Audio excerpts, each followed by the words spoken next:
Um,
because just what we are recognizing and we're talking about every day is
The fire burning red in a Joshua representing if it comes hard here. You know. Big up Kidaki, Buxton Massive. Hey Babylon boy, you going like in a like come son. Red.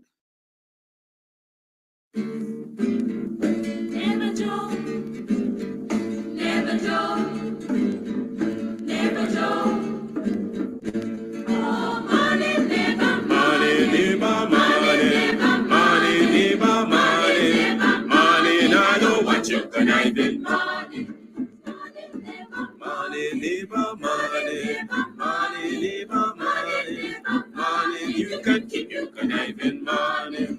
When you've been up for a bum, you have been tell me money. Now because your money done, you come with conniving money.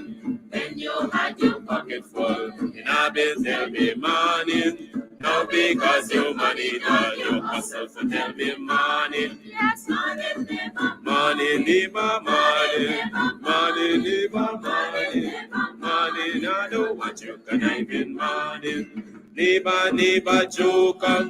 Neighbor, neighbor, joker. Neighbor, neighbor, joker. That's all the money that me walk for. A 2 pound note and a kill that piece. A 2 pound note and a kill that piece. A 2 pound note and a kill that piece. This is all the money that me walk for. I said money, neighbor, money, neighbor, money, money, neighbor, money, money. I know what you can have with money. Oh, Joseph. Guyana and Guyanese, at home and abroad.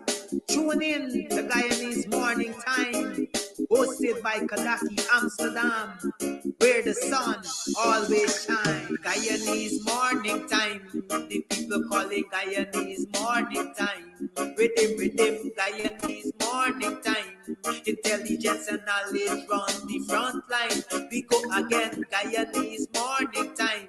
The people call it Guyanese Morning Time. Rhythm, Guyanese Morning Time.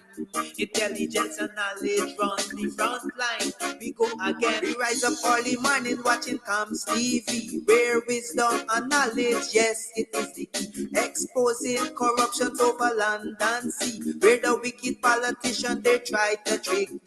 Guyana is a land for everybody. With 6 races should live in harmony. There's one set of people getting oil money. There's one set of people doing the thievery. Guyanese Morning Time. The people calling Guyanese Morning Time. Rhythm, Guyanese Morning Time. Intelligence and knowledge run the front line. We go again, Guyanese Morning Time.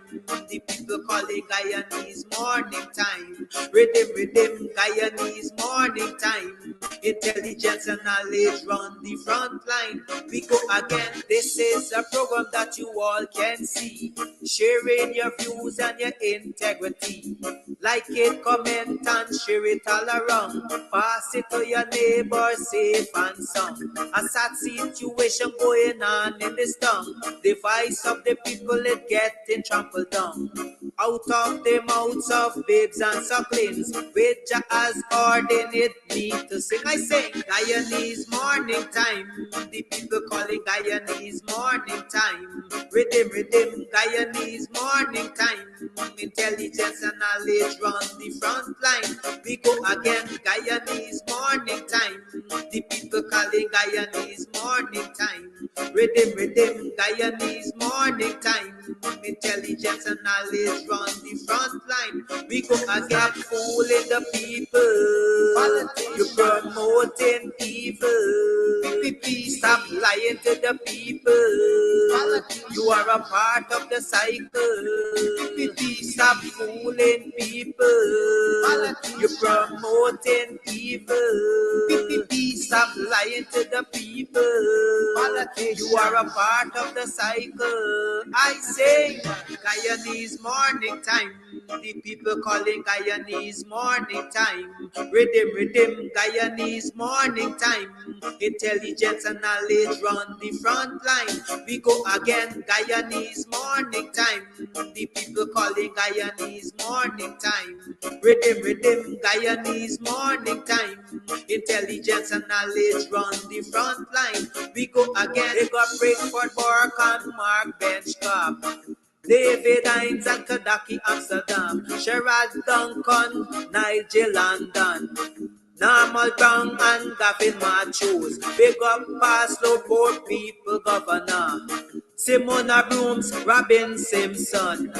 Hampton Green and Winston Jordan. And yes, we can go right on and on. Guyanese morning time. The people calling Guyanese morning time. Rhythm, Guyanese morning time. Intelligence and knowledge run the front line. We go again, Guyanese morning time. The people calling Guyanese morning time. Rhythm, Guyanese morning time. Intelligence and knowledge run the front line. We go again. The relatives and friends of young Wyndham Bacchus, they deserve justice. The family, the relatives and friends of our in Boston, they deserve justice. The family, the relatives and friends of Peter Headley, they deserve justice. And so when we say that Guyana is an apartheid state, we have the evidence to show.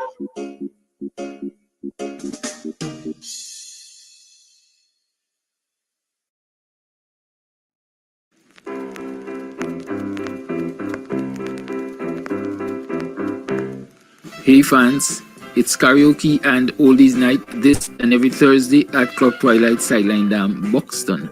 Dance to the magical songs of yesteryear by popular DJs and Camps Audio. Admission is free. Come out, let's make memories at Club Twilight Sideline Dam, Buxton North.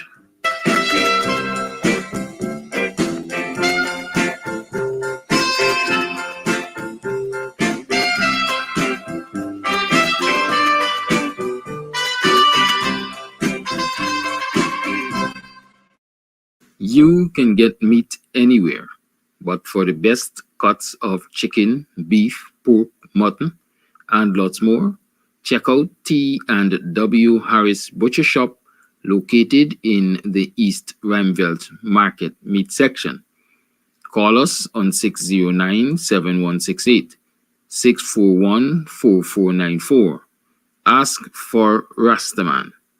T&W Harris Butcher Shop for the best in fresh cut meats and lots more.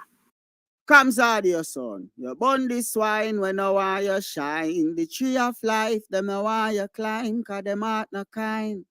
Comes I say them art no kind. Buxton Massive, Kidaki, Red Hat.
welcome to another program of Guyanese Morning Time. It is Thursday, yes, the 11th day of April in the year 2024.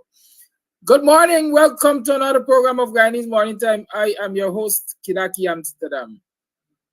How are you doing? How are you been? What are you been up to? What are you doing all of yesterday, plus last night and this morning? I'll tell you all the story, I won't believe me. I've been on the road since before 5 this morning. Enough of y'all taking y'all for tonight up on the road. Right? Good. That's how it goes. What? Great heights did great heights reached and kept did not come by sudden flight, but by hard work. You gotta toil. Right? But you know, it's a damning thing when you're toiling in a society and you're not seeing the results of your toiling. That is where the challenge is. That is where frustration comes in. That is where desperation comes in. Because, oh God, man, I'm doing everything right and I ain't seeing the results, you know. Huh? Come now. Yeah, give me a break. Hey, yaga. I got a song to play for y'all though. Y'all listen to this one. You might see, but listen. This blackout thing over here, and this liar government blaming it on everybody else other than themselves. This blackout every way me turn a do me see. Blackout me say in the country. Blackout them blaming the PNC. The PPP want to in the sea. It's blackout every way me turn a do me see. It's blackout in the country.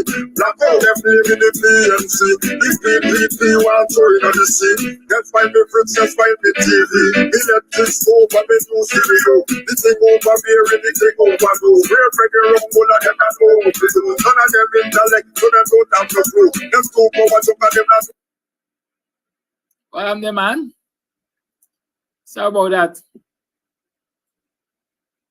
Just be okay fun and the rest are cool. It's time for you pack up and go. Hey, it's blackout in the country. Blackout every day and that's how we see. Blackout them blaming the PNC.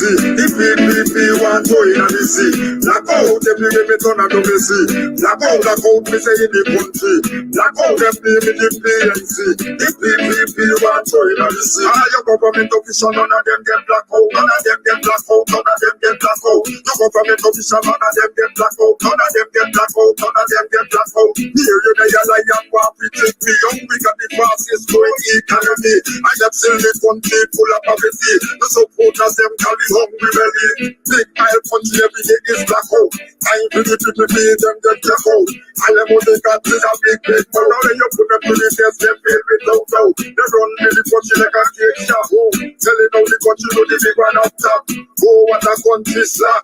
Because the right between the rich and the poor is a gap. It's blackout everywhere you turn how you see. Blackout in the country. Blackout them make the PNC. If PPP want to in the sea, it's blackout everywhere you turn how you see. Blackout. So when it explained twice. It's blackout over here. And this liar government blaming it on everybody else other than themselves. It's blackout every way me turn and do me see. Blackout me say in the country. Blackout them blaming the PNC. The PPP want to in the sea. It's blackout every way me turn and do me see. It's blackout in the country. Blackout them blaming the PNC. The PPP want to in the sea. That's why me friends, that's why me TV. Electric stove and me do stereo. The thing over here and the thing over there. We're breaking wrong, one of them that know what to do. None of them intellect, so them don't have to do. Them two powers up and them not know what to do. Just be okay fun and the rest are cool. It's time for you pack up and go. Hey, it's blackout in the country. Blackout every day and that's how we see. Blackout them blaming the PNC. The PPP want to in the sea. Blackout every day me turn and do me see. Blackout me say in the country. Blackout them blaming the PNC. The PPP want to showing on the sea. All your government officials, none of them get black out. None of them get black out. None of them get black out. Your government officials, none of them get black out. None of them get black out. None of them get black out. Near you, they are lion, want to take me young. We got the fastest growing economy. I have seen the country full of poverty. The supporters, them carry hungry belly. Big oil country every day is black out. Time to the people pay them get black out. All them money got to the big mouth. Now you put them to the test, they pay without doubt. They run the country like a cake shop. Oh, selling out the country to the big one up top. Oh, what a country slack. Because the white between the rich and the poor is a gap. It's black out everywhere you turn out you see. Black out in the country. Black out them name the PNC. If PPP want to in the sea, it's black out everywhere you turn out you see. Black out we say in the country. Black out them name the PNC. If PPP want to in the sea, it's black out people from here. And this liar government blaming it on everybody else other than themselves. It's blackout everywhere you turn in at the sea. Blackout. Morning. Y'all find that artist. I mean, I don't know him. I would like to know who that artist is. But an appropriate song indeed. Right? An appropriate song indeed. Blackout. And like everything else, a lot of people don't like to take responsibilities for their misbehavior or their feelings. And all they try to do is cast blame. They always look to blame somebody else. You know, it's somebody, is everybody, but it's nobody. It's not you do it, it's somebody do it. Sometimes, not sometimes, as a matter of fact, every time.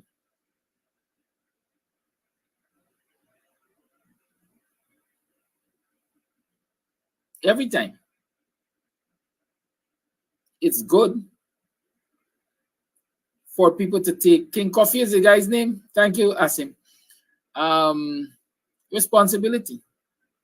You see, I usually say you don't fix a patient who doesn't accept that he or she needs fixing. We first have to admit that something is wrong before we start to work to fix it. Otherwise, we're going to allow it there and it will fester and it will fester and it will fester. And it is going to lead to our destruction. Cliff Semple, also known as King Coffee. Right? And so we want a political culture, or we ought to demand a political culture where people fess up. Where people fess up, people must fess up. And the citizens must hold them accountable. Good? But how are we going to get there? Are we going to get there when you have people like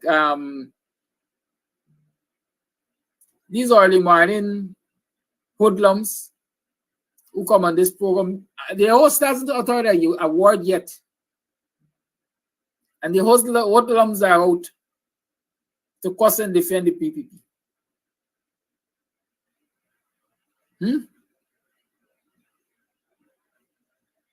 How are we going to get our officials to fess up and be held accountable if this is the attitude we have?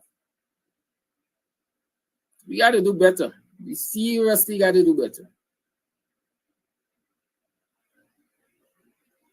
I tell y'all every day, and y'all know that by now, I have my political preferences.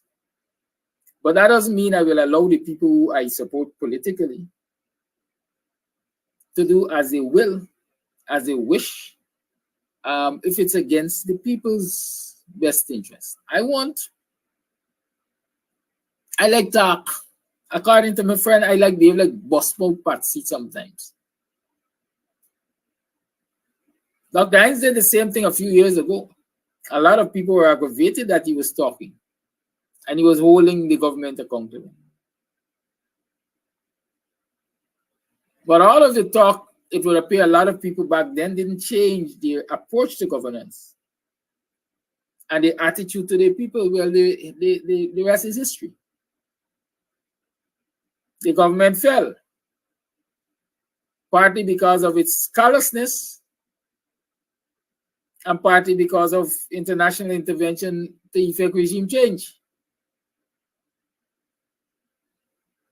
the government failed. But people still are of the opinion that you ought not to criticize those who you support politically, because criticizing them makes them weaker. Well, hey, criticism is supposed to make you stronger. But you first have to be, quote unquote, the bigger man. You got to be the bigger person.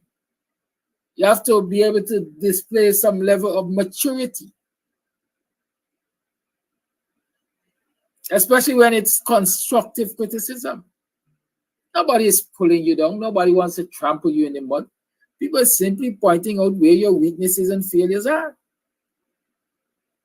And if you want to grow as a person, then you have to be strong enough,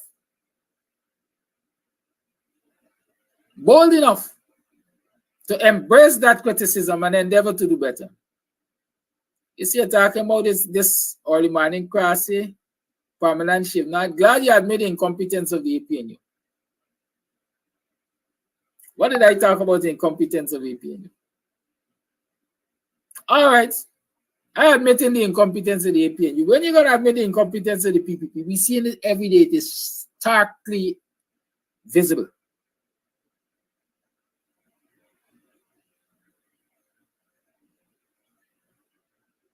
Imagine a government is being taken to court right now for in excess of 90 million US dollars. 90 million US dollars. Taxpayers' money.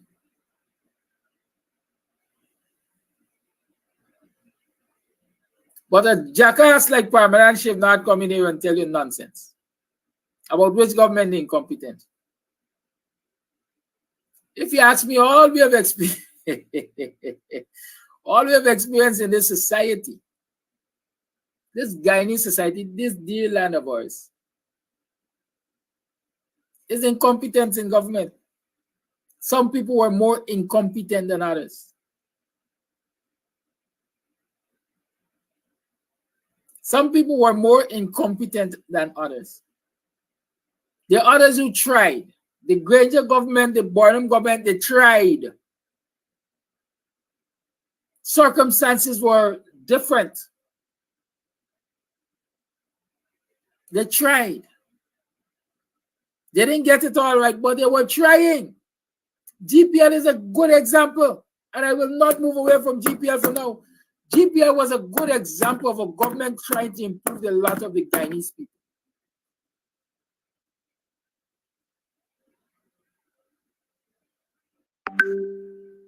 And what did they do? They hired the competent people.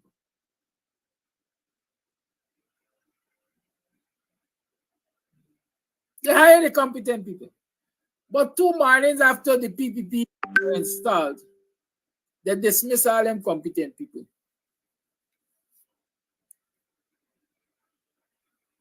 They dismissed all them competent people.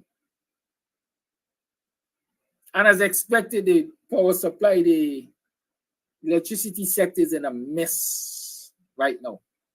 And although it's on its dying bed, is a patient in ICU, the PPP friends still trying to suck the blood out of it with corrupt transactions. And Jackass Permanent come to tell us that the PPP is competent and more competent than the coalition.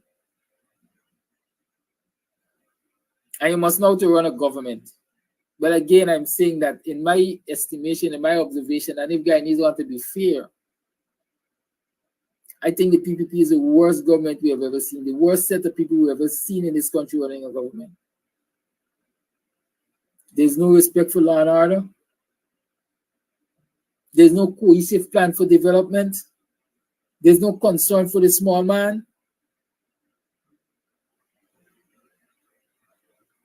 Right?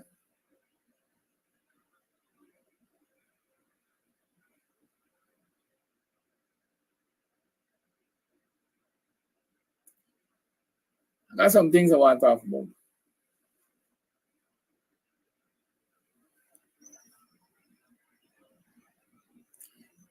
Y'all know the situation with the Haslington North or in more north, as we sometimes call it, co-op land, housing co-op, North Haslington housing co-op. You should know that story. We've been talking about it ever so often.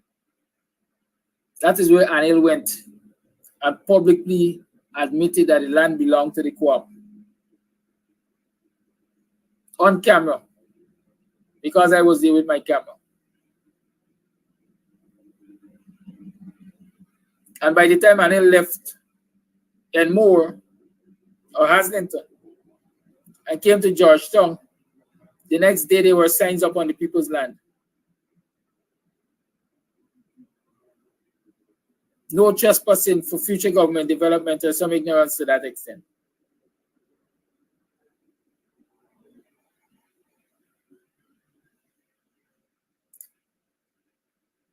Put a spoke, obstacles in the path of the housing co-op and its members being able to develop that land.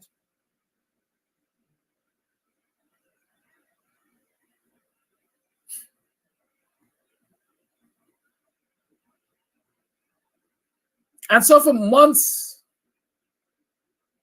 the management committee of that co-op had to be running here and running there and fighting this and fighting that.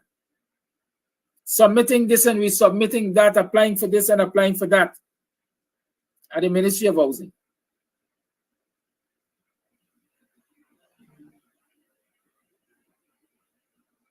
Constrained by the laws, I would dare say, the Ministry of Housing had to come to the point of accepting, acknowledging, admitting that the land belonged to the co-op and they had a right to develop it. And so the ministry issued the necessary no objections and approved the necessary plans and whatever the co-op had to submit to them. And so the co-op has now reached a stage where it can issue the lands as it had started to do to its members for development. But regardless of lands, whether it's co-op land or not, any land that falls within a neighborhood, the owners have to, proprietors have to consult with an NDC to develop those lands.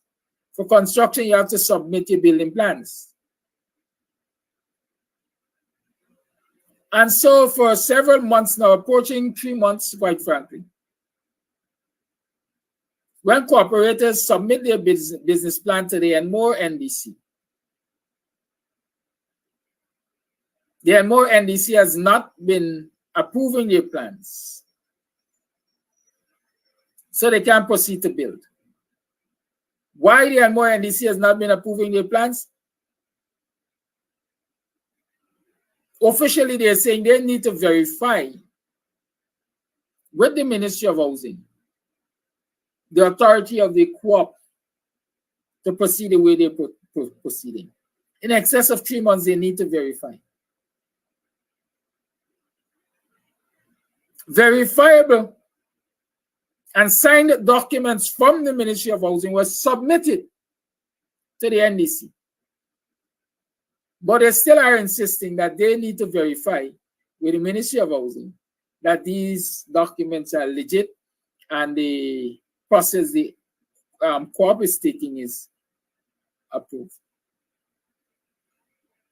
That's their official argument.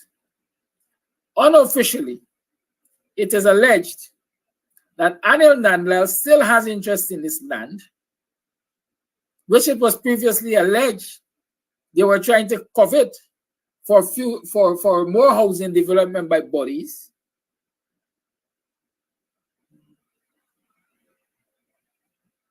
And so it is currently being alleged that people at the Enmore NDC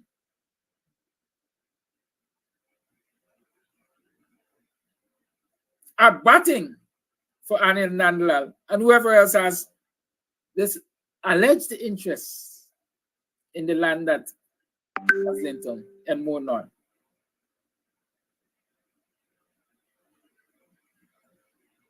And so here there are allegations that the Attorney General, who should be the defender of the laws in this country, is allegedly influencing citizens to humbug legal processes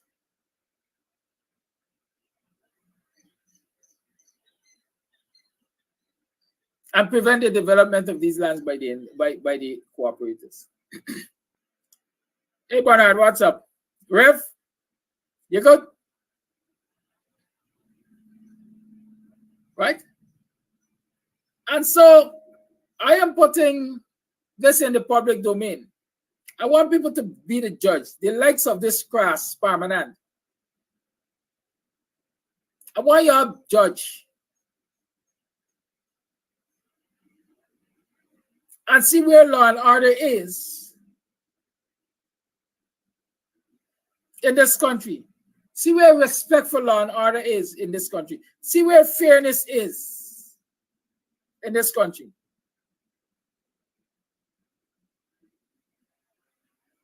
See how it is the small man could become the real man, or the small man could really come out of the poverty that he or she is in. I mentioned yesterday, I think, you live in a country where 5 and 6 generations living in one home or in one yard space. Sometimes we say everybody got to knock up a little 4x4 somewhere in the yard because they don't have access to land.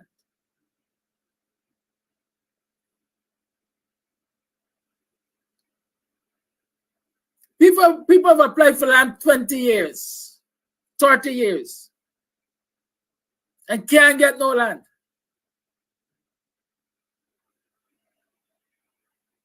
And land is integral for growth and development. The basic needs of mankind. You must get food, clothing, and shelter. Where you put in this shelter if you don't have access to land? From permanent? Or it's generations? Where you put in your shelter?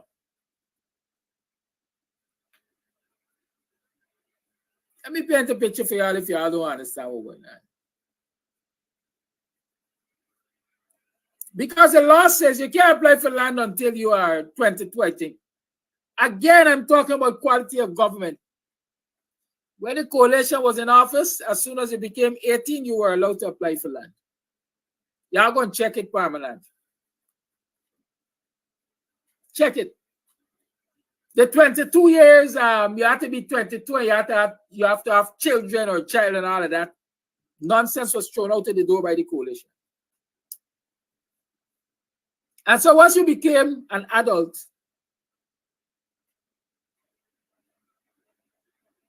here the jackass again. Law and order has always been a problem in third world countries. So you want it to remain like that. You idiot. You ignorant fool. So the coalition say, hey, once you turn 18, you're Guyanese, apply for land.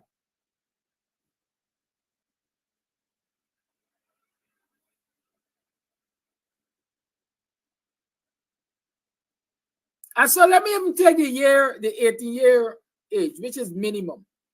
But mind you, the PPP has changed it back to 22 as far as I understand.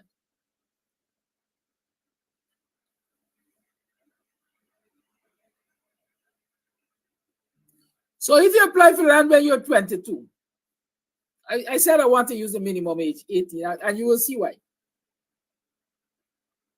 If you apply for land at 18 and you wait 20 years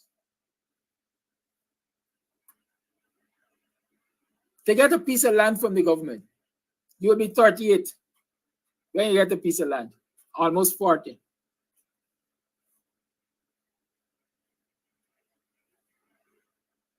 Most people would have to approach a bank or financial institutions for a mortgage to build a home.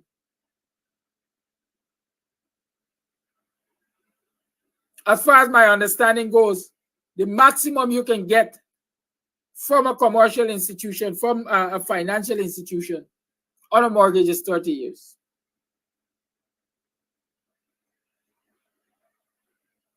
And that 30 years is takes into consideration that you retire at 55.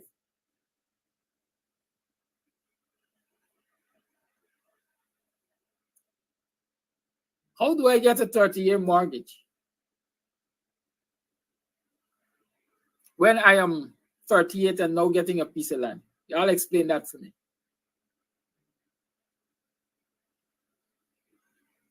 And so I can't get a 30-year mortgage. And looking at the starvation wages that they pay me, it's likely I would need the maximum time to repay the mortgage because I will be paying the bare minimum. Because again, when a bank assesses you for a financial facility, there's a formula they use. I think your outlays can only be or cannot be more than 45% of your income.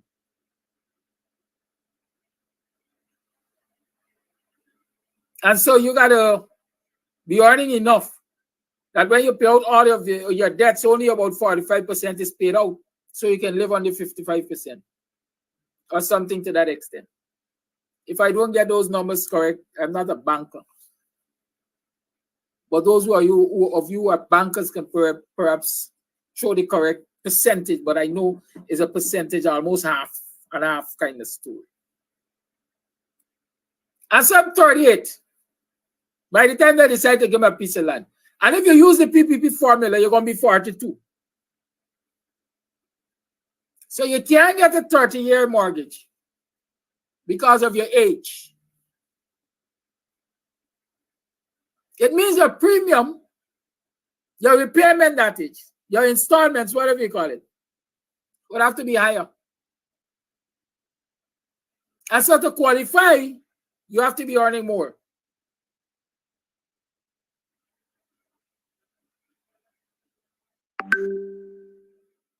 You see where the disenfranchisement comes? You see where the oppression comes? You see where the difficulty of becoming homeowner and property owner and so on comes? Because they were mortgage based on the criteria. You got to bill it with cash. Cash that you don't have because you're not earning enough to be able to save enough.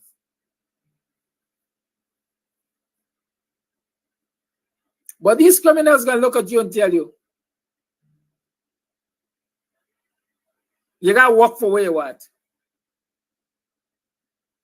But I'm working for what I want. I'm working for what I want. But the system is not treating fairly with me.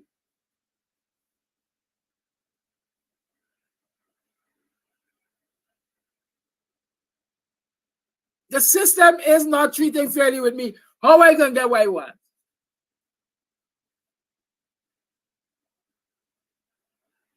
But instead of the ordinary man or woman getting fair and easy access to these lands so that they can live themselves out of poverty, even land that is owned by co-ops, the cooperatives are intended to make the small man the real man, they say. In those lands, this criminal set is going after.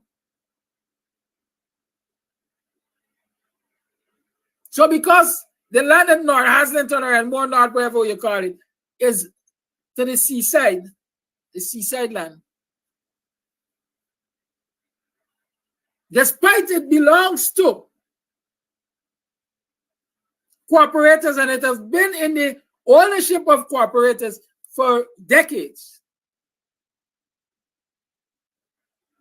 People are devising plans to make it difficult for them cooperators to get the land and develop it.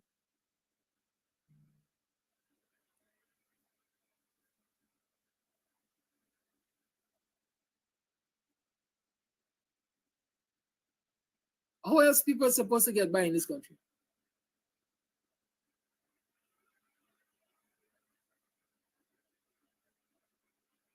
But then here, they now want to walk down one hand out.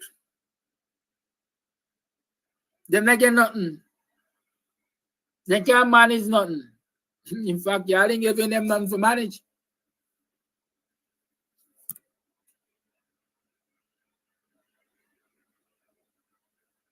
when are the likes of Polori Joe, who is the head of the Ministry of Labor, which is responsible for cooperatives, going to take a stand and say to people like Anil and those in government who are bent on giving cooperators a hard time, oh God, you stand down.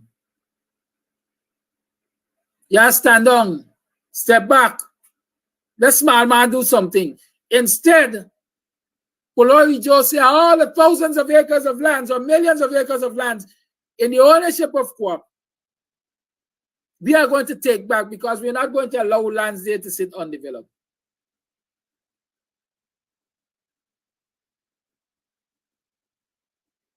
So instead of, all right, a lot of cooperatives might be defunct. They might not be functioning.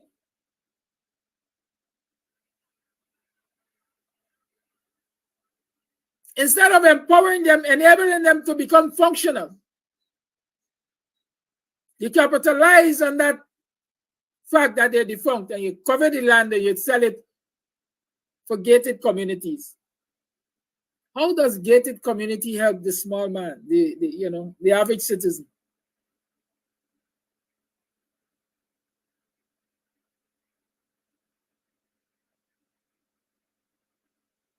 When a man with a piece of co-op land could do maybe a little self-help and knock up a 20 by something,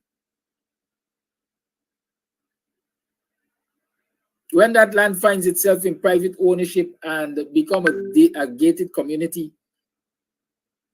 you think it's possible for the small man to even go through the gate to see building something?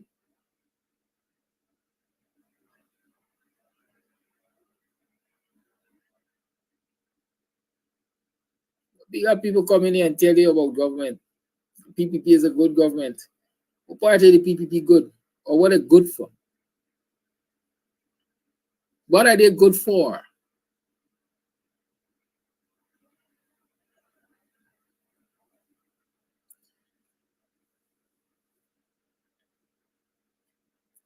Like some farmer, I'm going to sit down in Canada or wherever they sit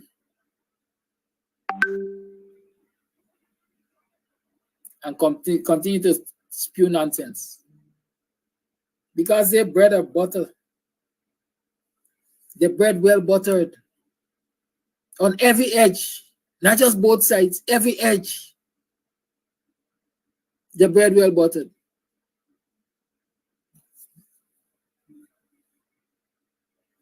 Good morning. How may I help you? KBC, good morning. So one of the things I wanted to bring to your attention, I heard you just talking about land there, and it's something that's been bothering me for some time. I would have recently applied for the land, I think, back in 2019. And at the time, I think the allocations were simply low income, middle income, high income. At the time, I would have been awarded high income. And a couple of years later, you're supposed to go, you're supposed to update these things. I actually saw my position increase, my salary increase, and all these things. So I'm going in to update my application, thinking, all right, I'm going to still be at high income. Lo and behold, I was downgraded to middle income.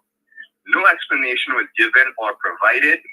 I inquired, well, can you tell me if the size of this middle income lot is now going to be the same size as the high income lot? No response provided. And it's these kind of things that I think are going to lead a lot of Guyanese to be disencouraged, disenfranchised, and not want anything to do with this place, quote unquote, especially the young professionals. Just wanted to mention that since I heard you talking about that. Thank you. Thank you for your call.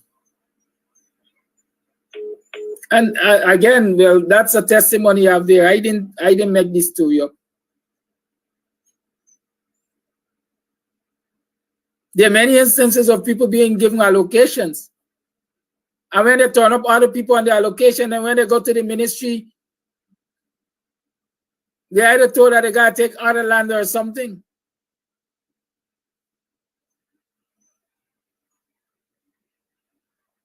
In many instances, the government and their operatives in these ministries are setting up the ordinary man and woman for clashes with each other. for clashes with each other. Like in the case of Friendship back down side, the lands at back of Friendship here, near Buxton. You think the PPP doesn't know that those lands don't belong to the people that they're clearing it for? But do they care? No. Why don't they care? Because at the end of the day, what matters to them is for them to be able to put their hands on those lands. But like I said before, and I'm saying it again, if that continues, I expect some bloodshed at the back of Friendship. Whether gun use or cutlass use, but I expect some bloodshed. Or people simply get their head bust with some nail and wood and stones and all kind of thing. Because not everybody is going to take it lying down. But that's fine by the PPP once they get their way.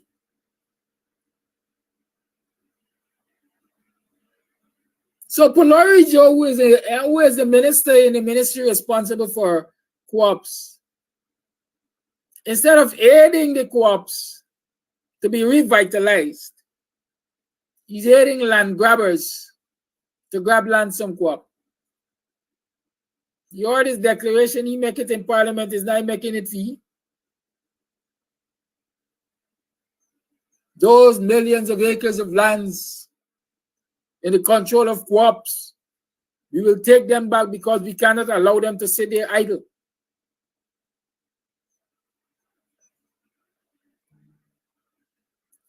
You have a co-ops department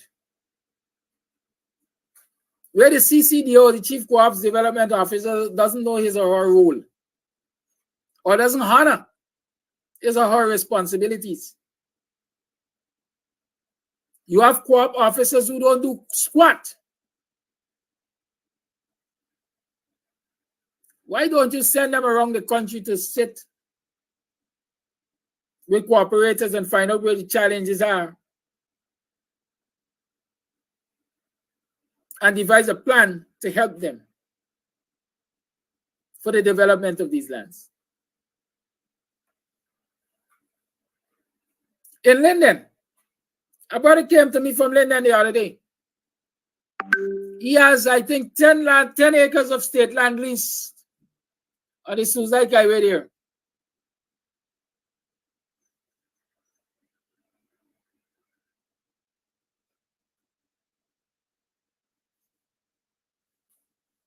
He got a lease under the Granger government, as far as I remember.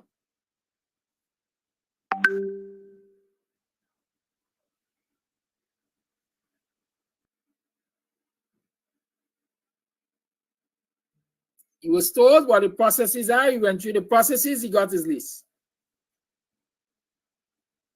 He has a home constructed on the land.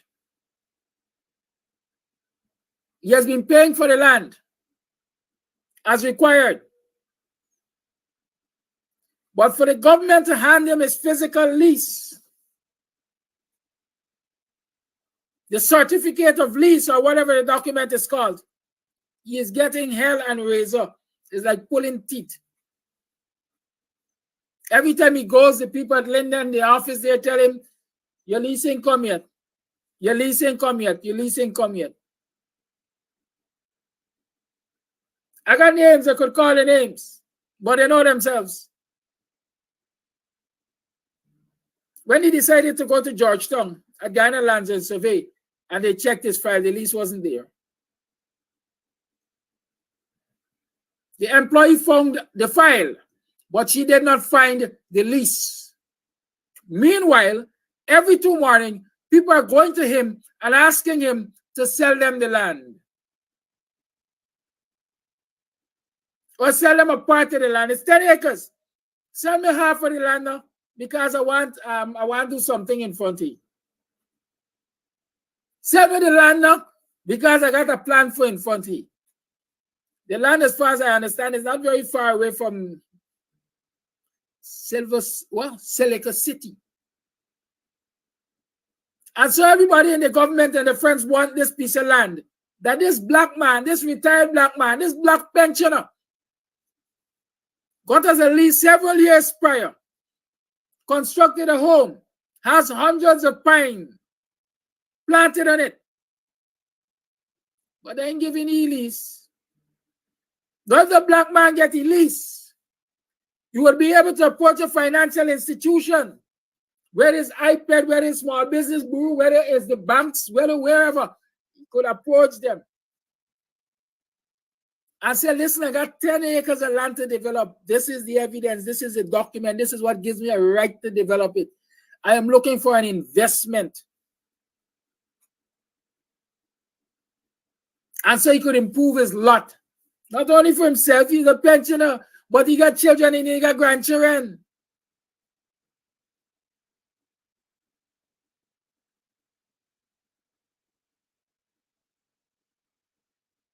Instead of being able to develop what they intend to develop on that land, so that every family member can work collectively and benefit.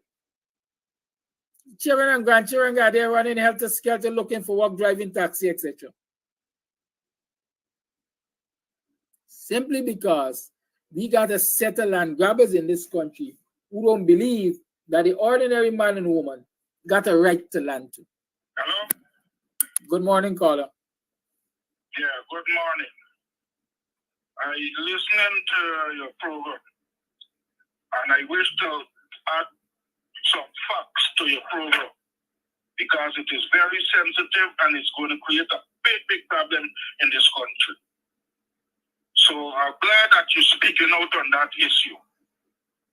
Now, what I wish to tell you is that the threatening of taking back state line is where you mentioned it is so. But that's because the black man can't get no fund out to these financial institutions. When you put in no money, you're wasting your time, you're wasting your money. Whether it's bank, whether it's we. All you're getting is promises, and I could also extend something, another thing to you. Look, the government acts, promise 3 years ago to help small Lagos with funding. I want you to check in around Linden right now.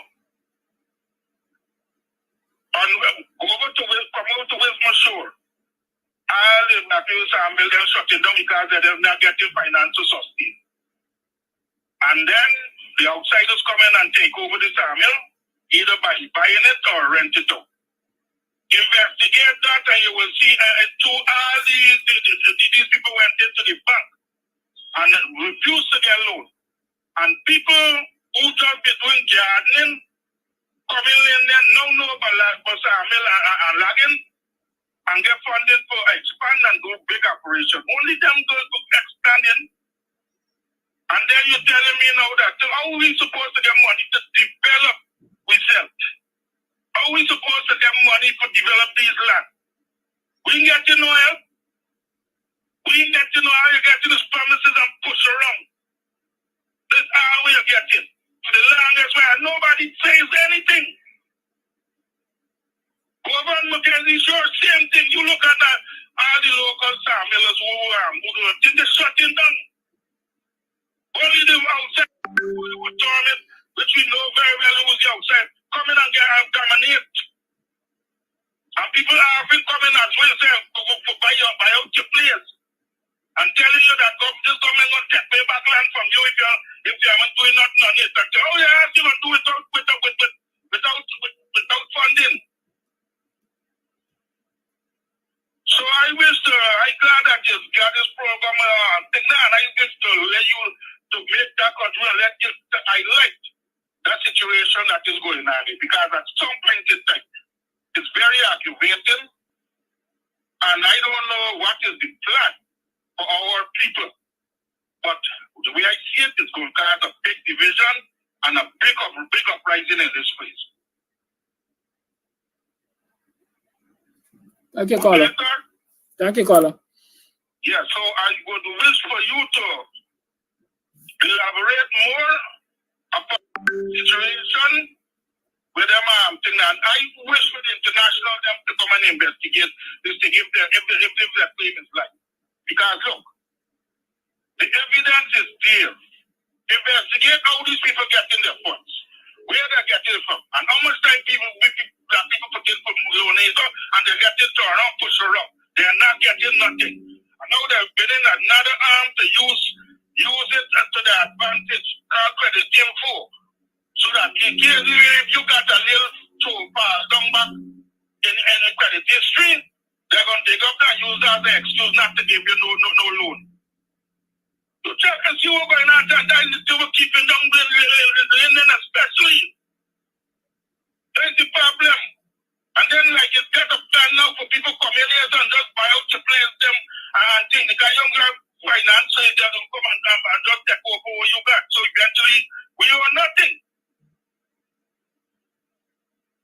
So this thing is getting more and more, it's getting more and more behaviors, aggravating, frustrated for our people. And at some point in time, that volcano is going to erupt. So I just wish to make that contribution for now. Thank you. Thank you, sir. Sometimes I feel we need a Zimbabwe solution. People don't like when I'm this blunt, but that's all I know, blunt. Sometimes you have to go extreme ways to get people to open up their eyes because it's institutional racism. It's Lincoln Lewis, I think, call it economic genocide. The policies are designed, whether unofficially or officially, to squeeze the lifeblood out of particular sets of people. So that even if they got assets, those assets can't earn to provide for them and ensure they keep it. They're squeezed to the extent to a point where they must give up those assets. Call hold the line. I want to talk about this because I just remember. There's a man named Beaufort. I think it's Beaufort in name, who I've been in conversation with for years. And Beaufort takes credit for the resurgence of the rice industry in this country. He said he had found the formula for the best fertilizer for rice in this country. It increased yield and it reduced paddy bug infestation, among other things. Black. Said it's the most fight done you ever get in his life. To even sell his fertilizer. The big millers were telling rice farmers, carry your rice where you buy the fertilizer from. Despite the fact that the fertilizer was eliminating paddy bugs and increasing yield, the big millers who are Indo-Guyanese, let me tell you, were saying, we ain't buying you rice if you ain't buying the fertilizer from us, despite the fertilizer that you're buying from us ain't doing what it's supposed to do. I saw him making a statement the other day again, because apparently there are issues in the rice industry again.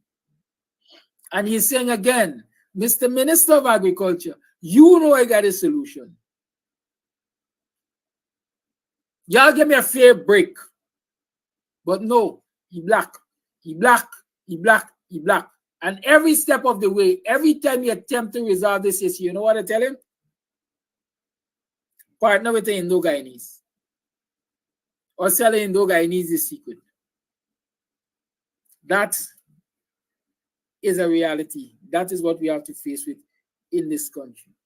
The likes of Parmanan, and I see someone of them named Sati or some kind of Sati. I want to find the name because I want to address that idiot. Who talking about low life? Sati Mitchell. Low life the owned by you. You, your mother, and your whole generation is a set of low life. That's why you could come here as a low life to call people low life. Call it life. Good morning to you and all my black brothers and sisters in Guyana. Help is on the way, but we have to do our best and leave the rest for Mr. Abinadu. I will stick with you this morning with the program message, land, because it remember me what my grandmother teach me. So that these are the things Indian people love. I got to face it, but don't back up, fight back. They love land, money, power, and they love to kill black man. And I'm going to add in a piece from today because of what we see and observe. And they love to use black people for destroy black people. You see that word C? What come with PPPC? It's calling black people that will represent that letter C. Because it stands for criminal activities. And that is what all the black money PPP have to do. Criminal activities. That's why I asked the question yesterday. Is there any men living in Guyana?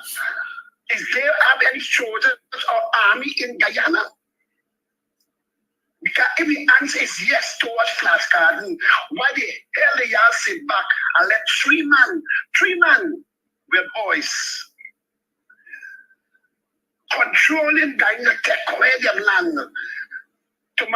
Every day they wake up is for armed black people and children. And let me say Guyana get 100,000 man. Wait, y'all can overcome them 3 man that. The biggest slap that them only did to black people, and up to now, nobody paid it no mind. Are you building a monster every day?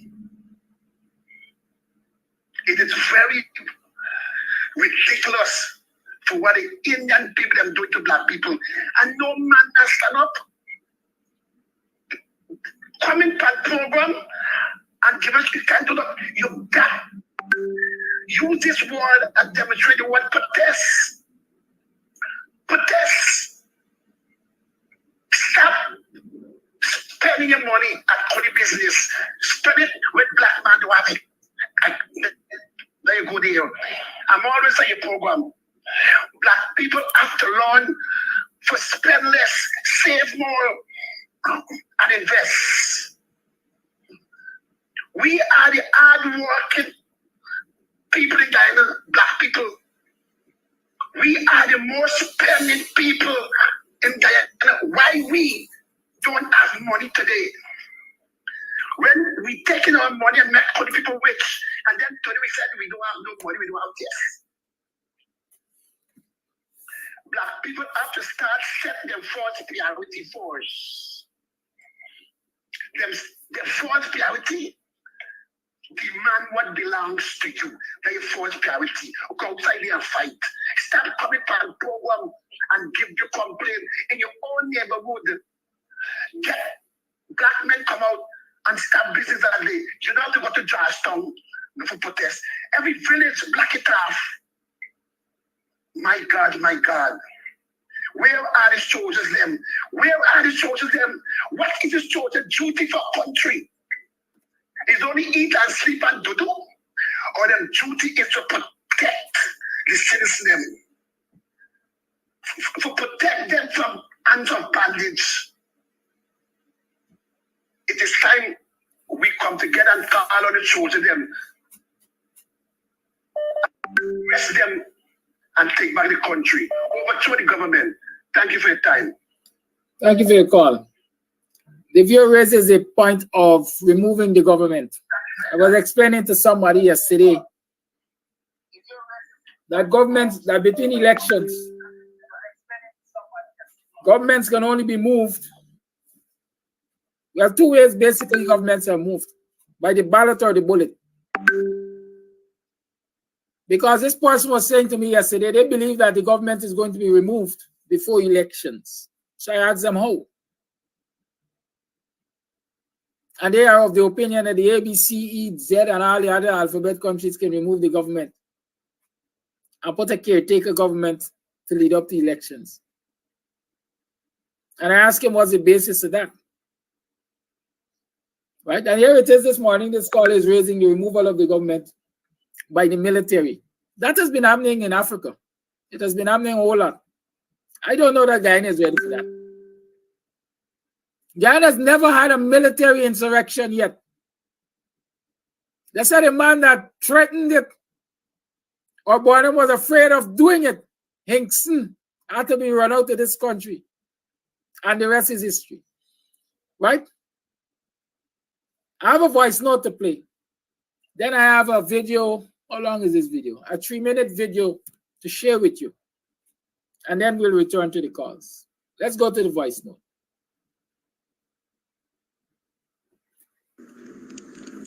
A very blessed good morning, Mr. Kadaki, and those who are in and out of the diaspora. A blessed good morning to you. Guyanese, my fellow Guyanese, my beloved brothers and sisters, please, my heart bleeds with love for you and for each other. And it awed me to see what is taking place in our beloved country.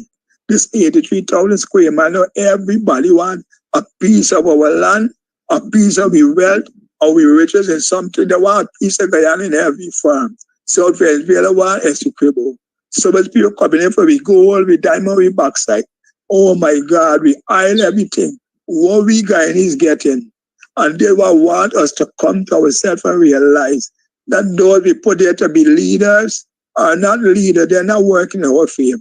They are working against us. Can you understand? The government want to go to court for challenge this nation against the paying guarantee for the railway company. Oh my God. If the ice should spill or any spill in Guyana, what happened to all the fishermen? I want these Indian men, especially who are fishermen, realize what this government is saying and what they are trying to do. Y'all come again, this nonsense will take place now. For God's sake, Indian people especially who vote for the PPP, please open your eyes, your mind, and your ears, those who are not open. And don't look at party and politicians. Look at your life. Look at your children's future, your children's future. How would you feel to know that you contribute to the downfall of your children's future? Oh my God. So please, y'all vote this government out. Get this government from me. They're talking about 2027 and all this thing they can give this. Any life is not promised to no man. Life is a gift from God. Freedom and limbs are a blessing from God. And no man can give men who more try to short it or cut short it. And so they can't tell you when they can get increase and increase. It is there now, we need it now. Guyanese guy, we are going through it. Cost of living is high, sky high. If you wait till 27, 25 and all this type of guy, it is high right now. Every day the price going up. We gotta realize, teachers, please, y'all go up on strike. If y'all gotta go up on strike, when the union call for go, and all the teachers them in the school, as a praise, I'm going to support it. All the prayers them I'm asking y'all to support this strike if it called for, if the government come to the sense. We gotta bring this government to consciousness. It's all we can suffer.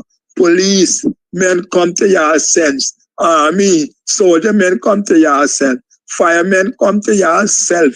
Come to doctors. All y'all come to yourself. We all in this boat together. And if this boat sink, we all gonna sink. Don't allow this wickedness of this government with everyone power control over their mind, put us down in a pit in a dark hole. No, we have our blessing. We have wealth with God blessing. We all must enjoy it and have a happy life of our children. Cost of living have no right being so high with all these wealth and riches behind this country.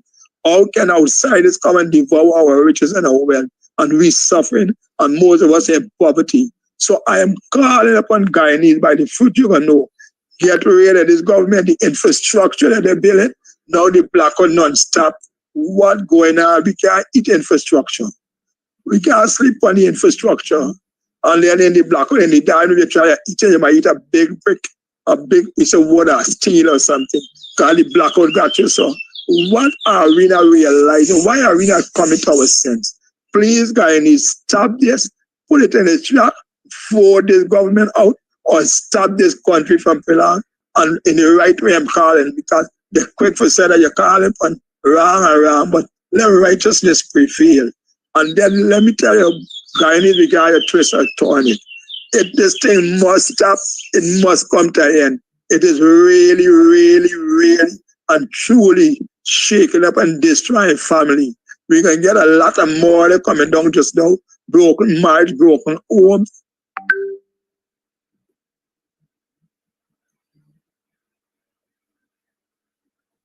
Suicide, all these things are follow. You saw they did that accident and the road coming in the sea and the land.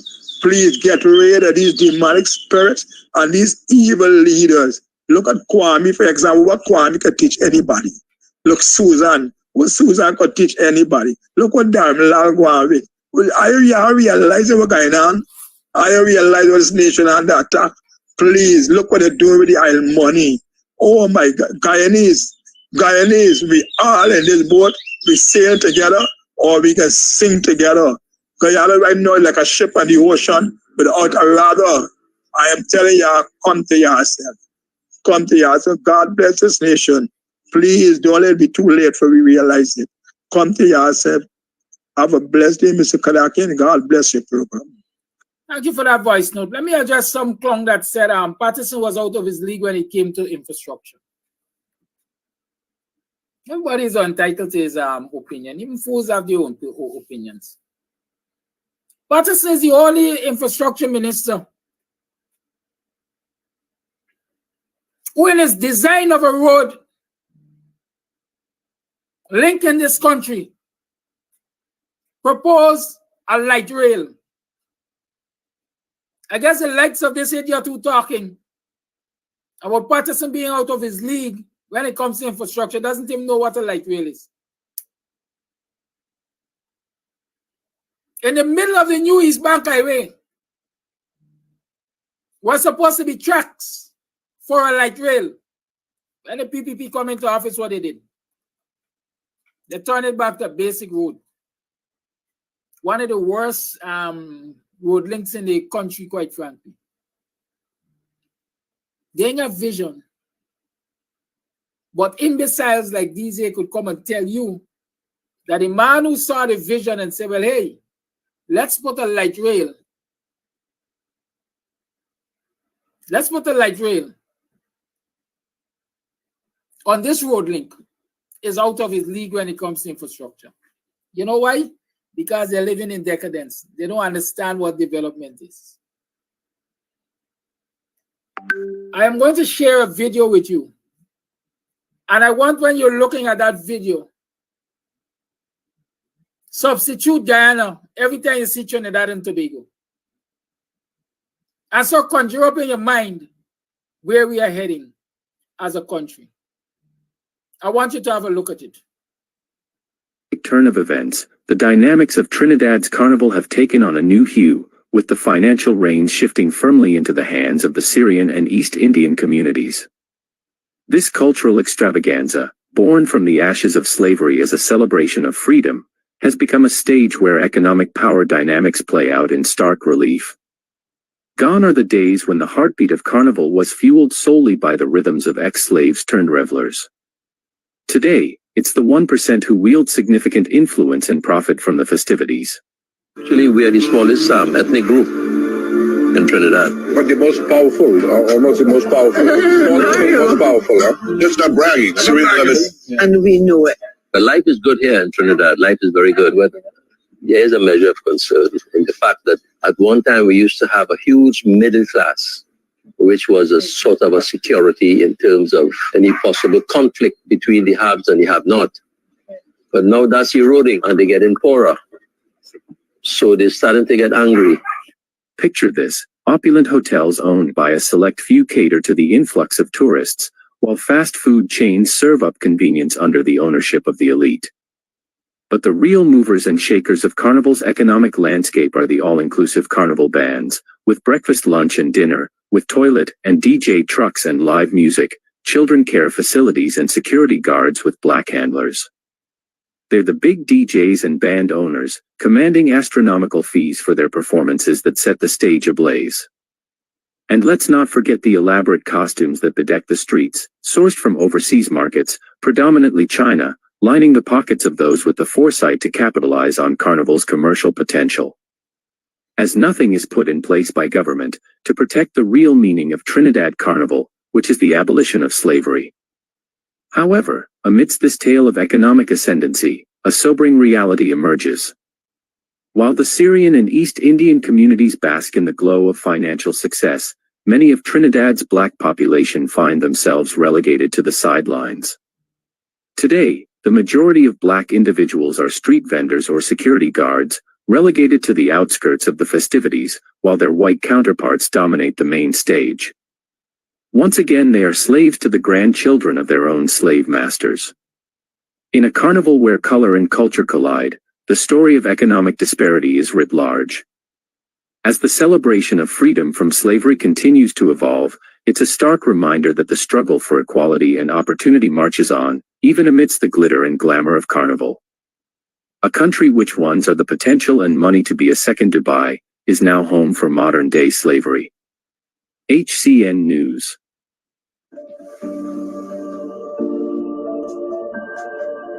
I'll take on that.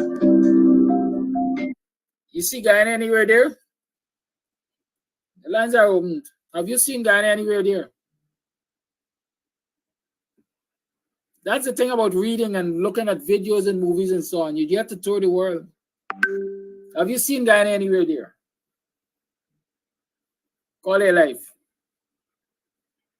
Yes, good morning, Mr. Amsterdam, and good morning to all Guyanese, and whatever the Guyanese diaspora. Touching on the issue of land, Mr. Amsterdam, it's been a probing question of concern. People are very concerned about ancestral lands. And I raised the topic because two reasons. Because earlier in the show, you were talking about President Granger. And you're now talking about lands. And you're talking about lands in a way that runs to the souls of Black people. That runs to the souls of all people, really.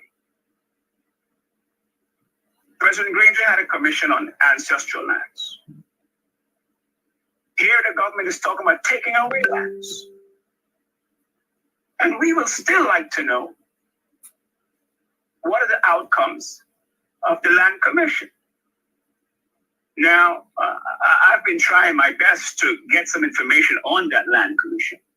And it seems that land is a reoccurring problem on this show, which means it's a problem that's bubbling up across Guyana. And that's why it's so prominently on the show. I was hoping that Mark Benshot, I heard him on the show this morning, he could ask that question as well on his show. And then hopefully he gets the opportunity. He will address very important issues. Every time he has Granger up there, he seems to duck from the real important questions on the pulse of the people. Mark has a pet shot for avoiding real questions whenever it comes. Granger's on his show. And I just thought I'd touch on that, but he knows how to seemingly make mischief. And I'm calling him on it. He's making bloody mischief.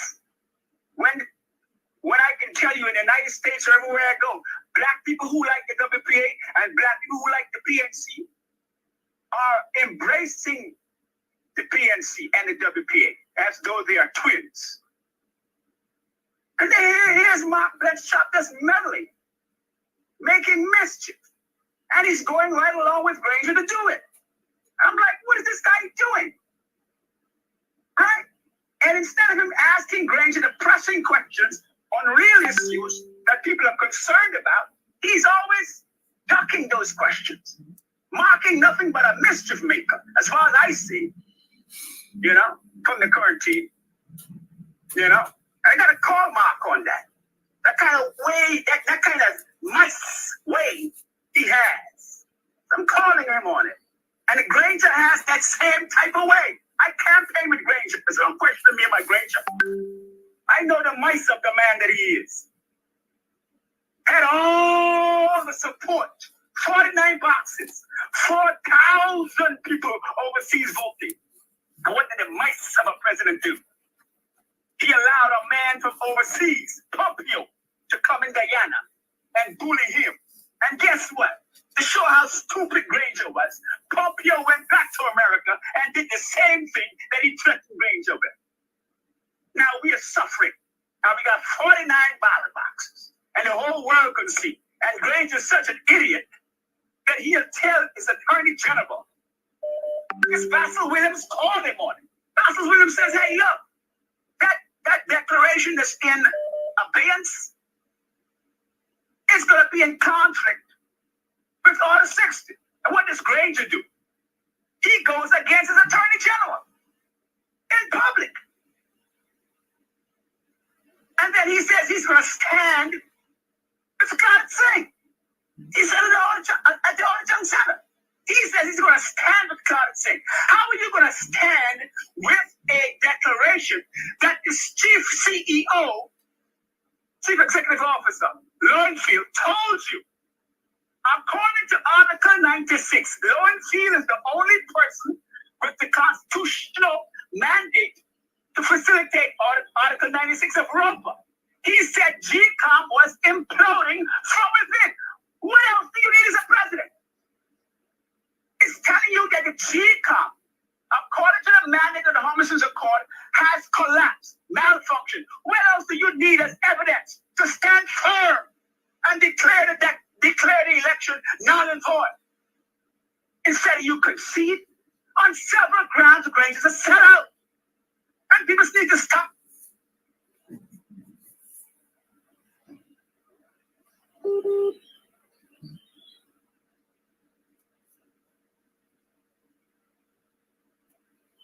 Seems we have lost the caller. Voice not to be played.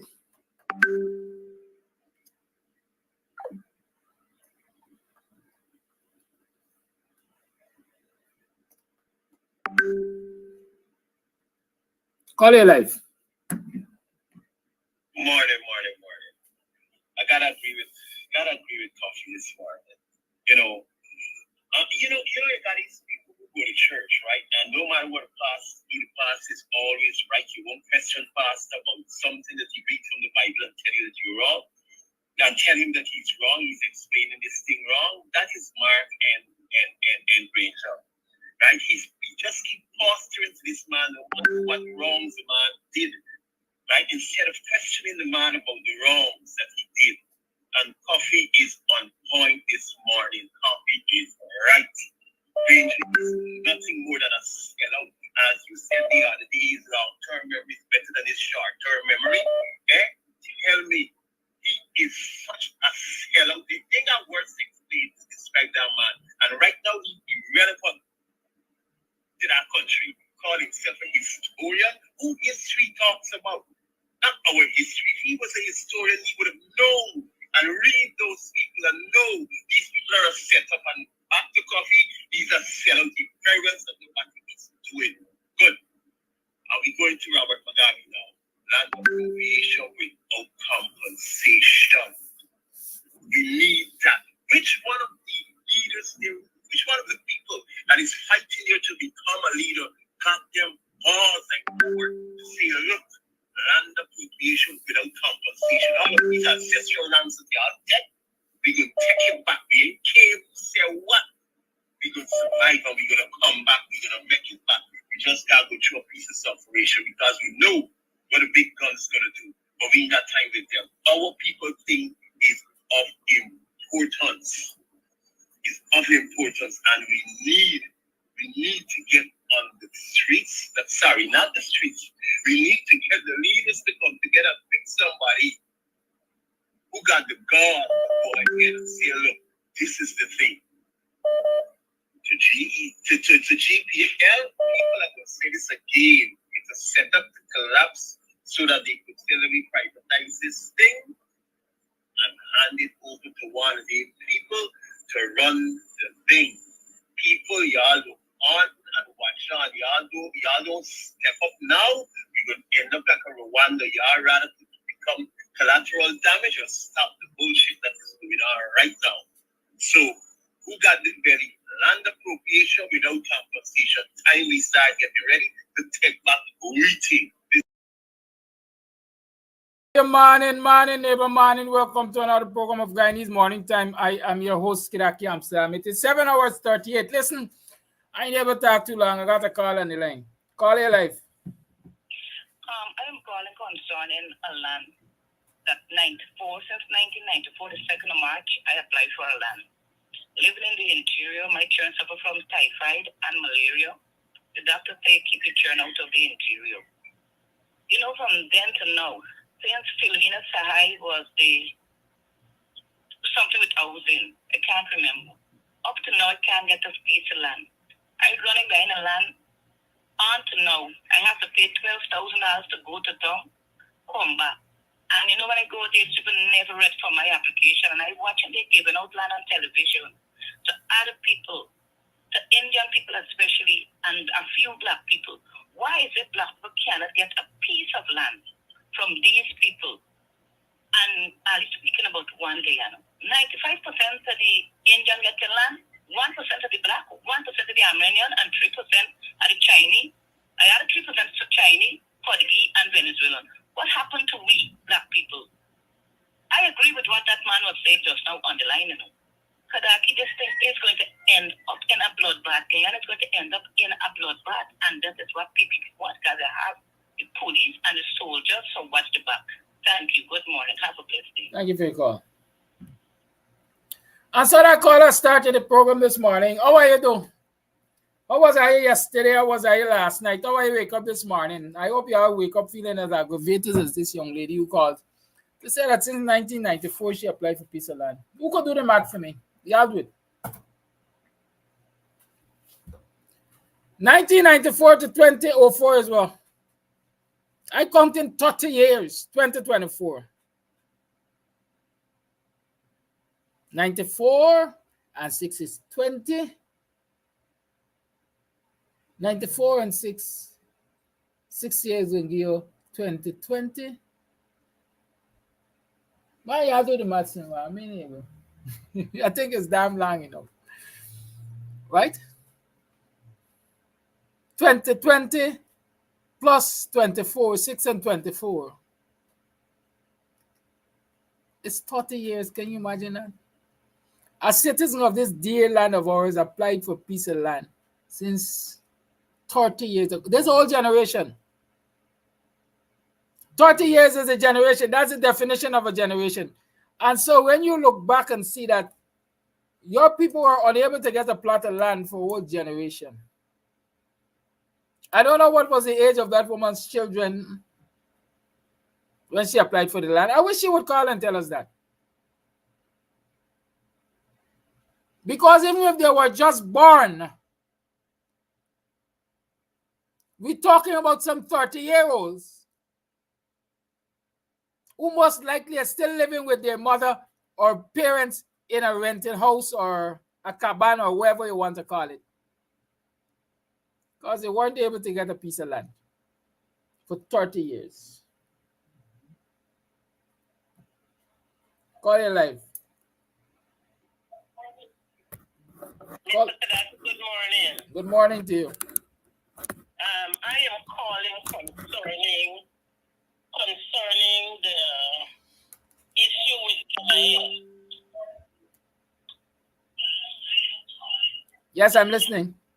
You need to stop listening to the device in your background. Yes, I have noticed that last month or early this month when we went to collect our pension, the NIS folk,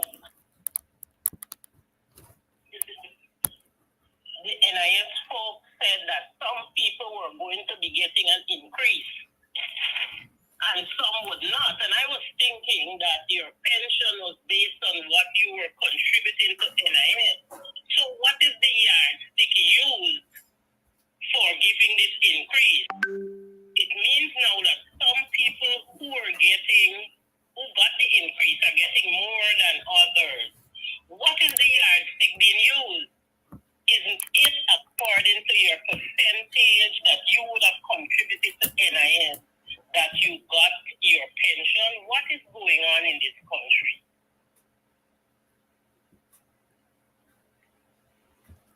Thank you for your call. Thank you very much, Mr. Kadaki. I'm not a actuary. I think that's a person that, who does insurance calculations and so on. Well, let me tell you this. NIS is a mess. Like everything else is in a mess. You see, the government, and let me be more specific, the PPP in government, over the years, as far as I see it, have chosen almost every step of the way the easy way out for them. perhaps they're not thinkers. They're not steep in policies. And like people tell you a certain set of people just like the shortcut. And that is what you see in the PPP every day, shortcut. Shortcut. Because the story is, when it comes to NIS pensions, yes, the call is right. Your pensions usually has a relationship to do with your contributions, your number of contributions. The minimum number of contributions should be 750. From that, a minimum pension is calculated. But even in that, considering that minimum pension of 750 contributions, what is taken into consideration is the best income you've earned in the last 3 years of the last 5 or 3 of the last 5 years and stuff like that. There are other considerations to use to compute your pensions.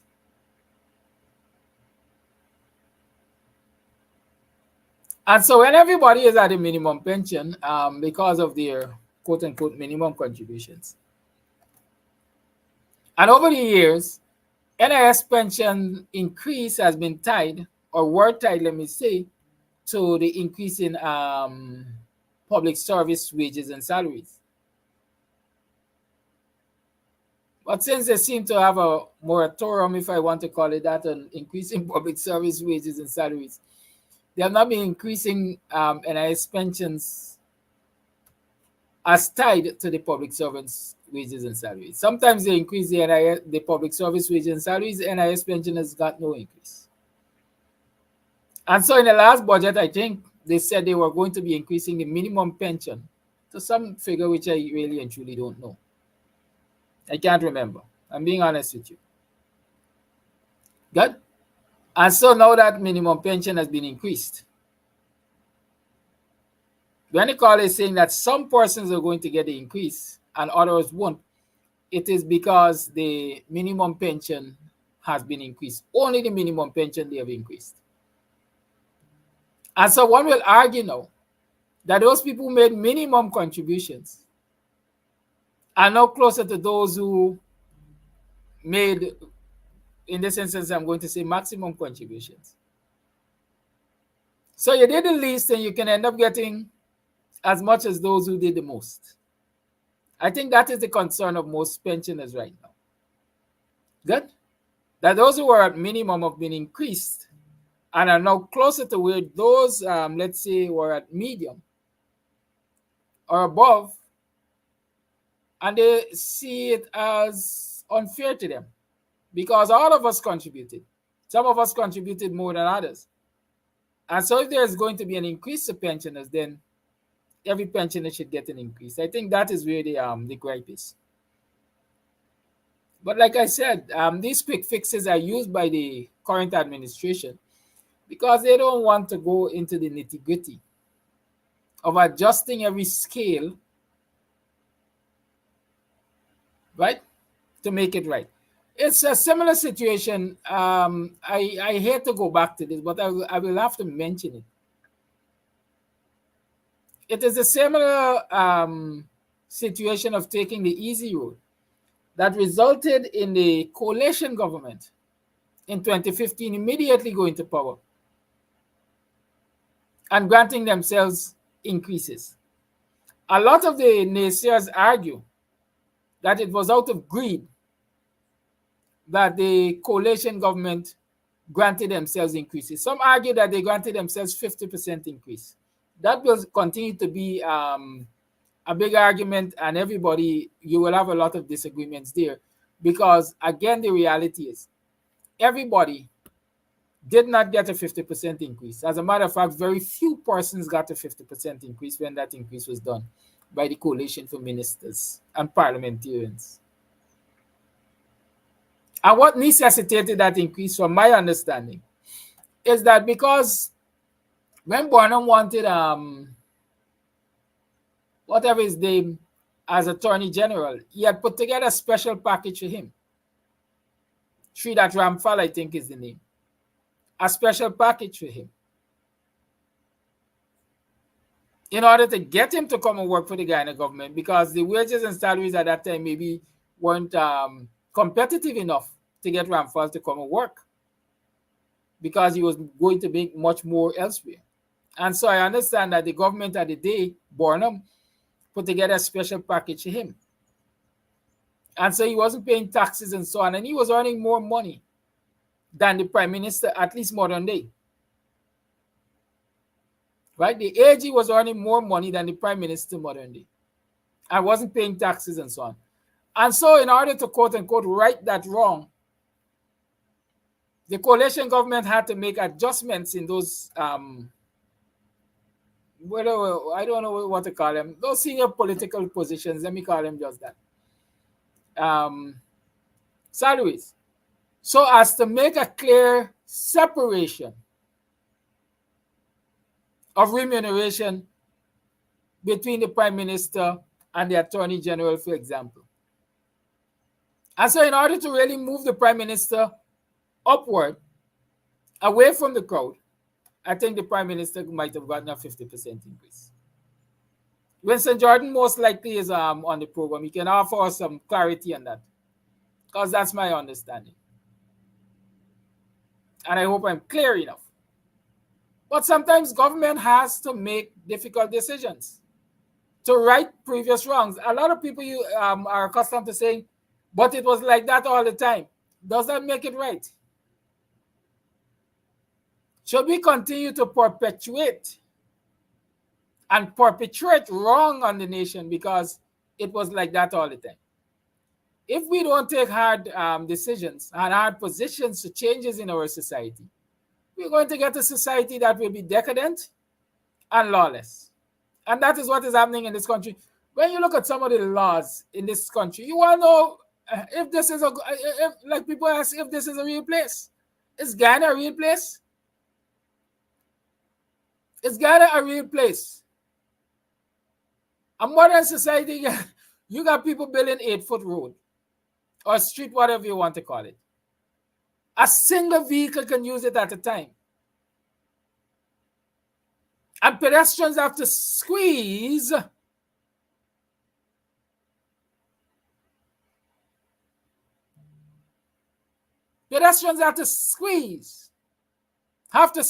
to be safe in the corner of that 8-foot road.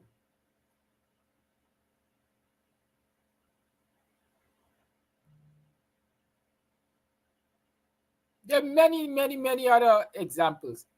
When you look at the speed limits, for example, in this country, you ask yourself if it's a modern place you're talking about. Those speed limits in some areas were speed limits used when you're at Pebble Roads and Jackass Cat.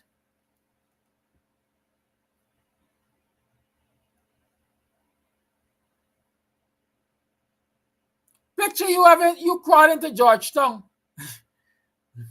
You crawl into Georgetown. A journey from, and I want those people who live in the US, for example, and even around the Caribbean, to tell me, how long does it take you to travel 12 miles where you live? How long does it take you to travel 12 miles where you live? Because Buxton to Georgetown is 12 miles. And on average, it takes you 35, 40 minutes to get to Georgetown. Do you spend all that time to travel 12 miles where you live?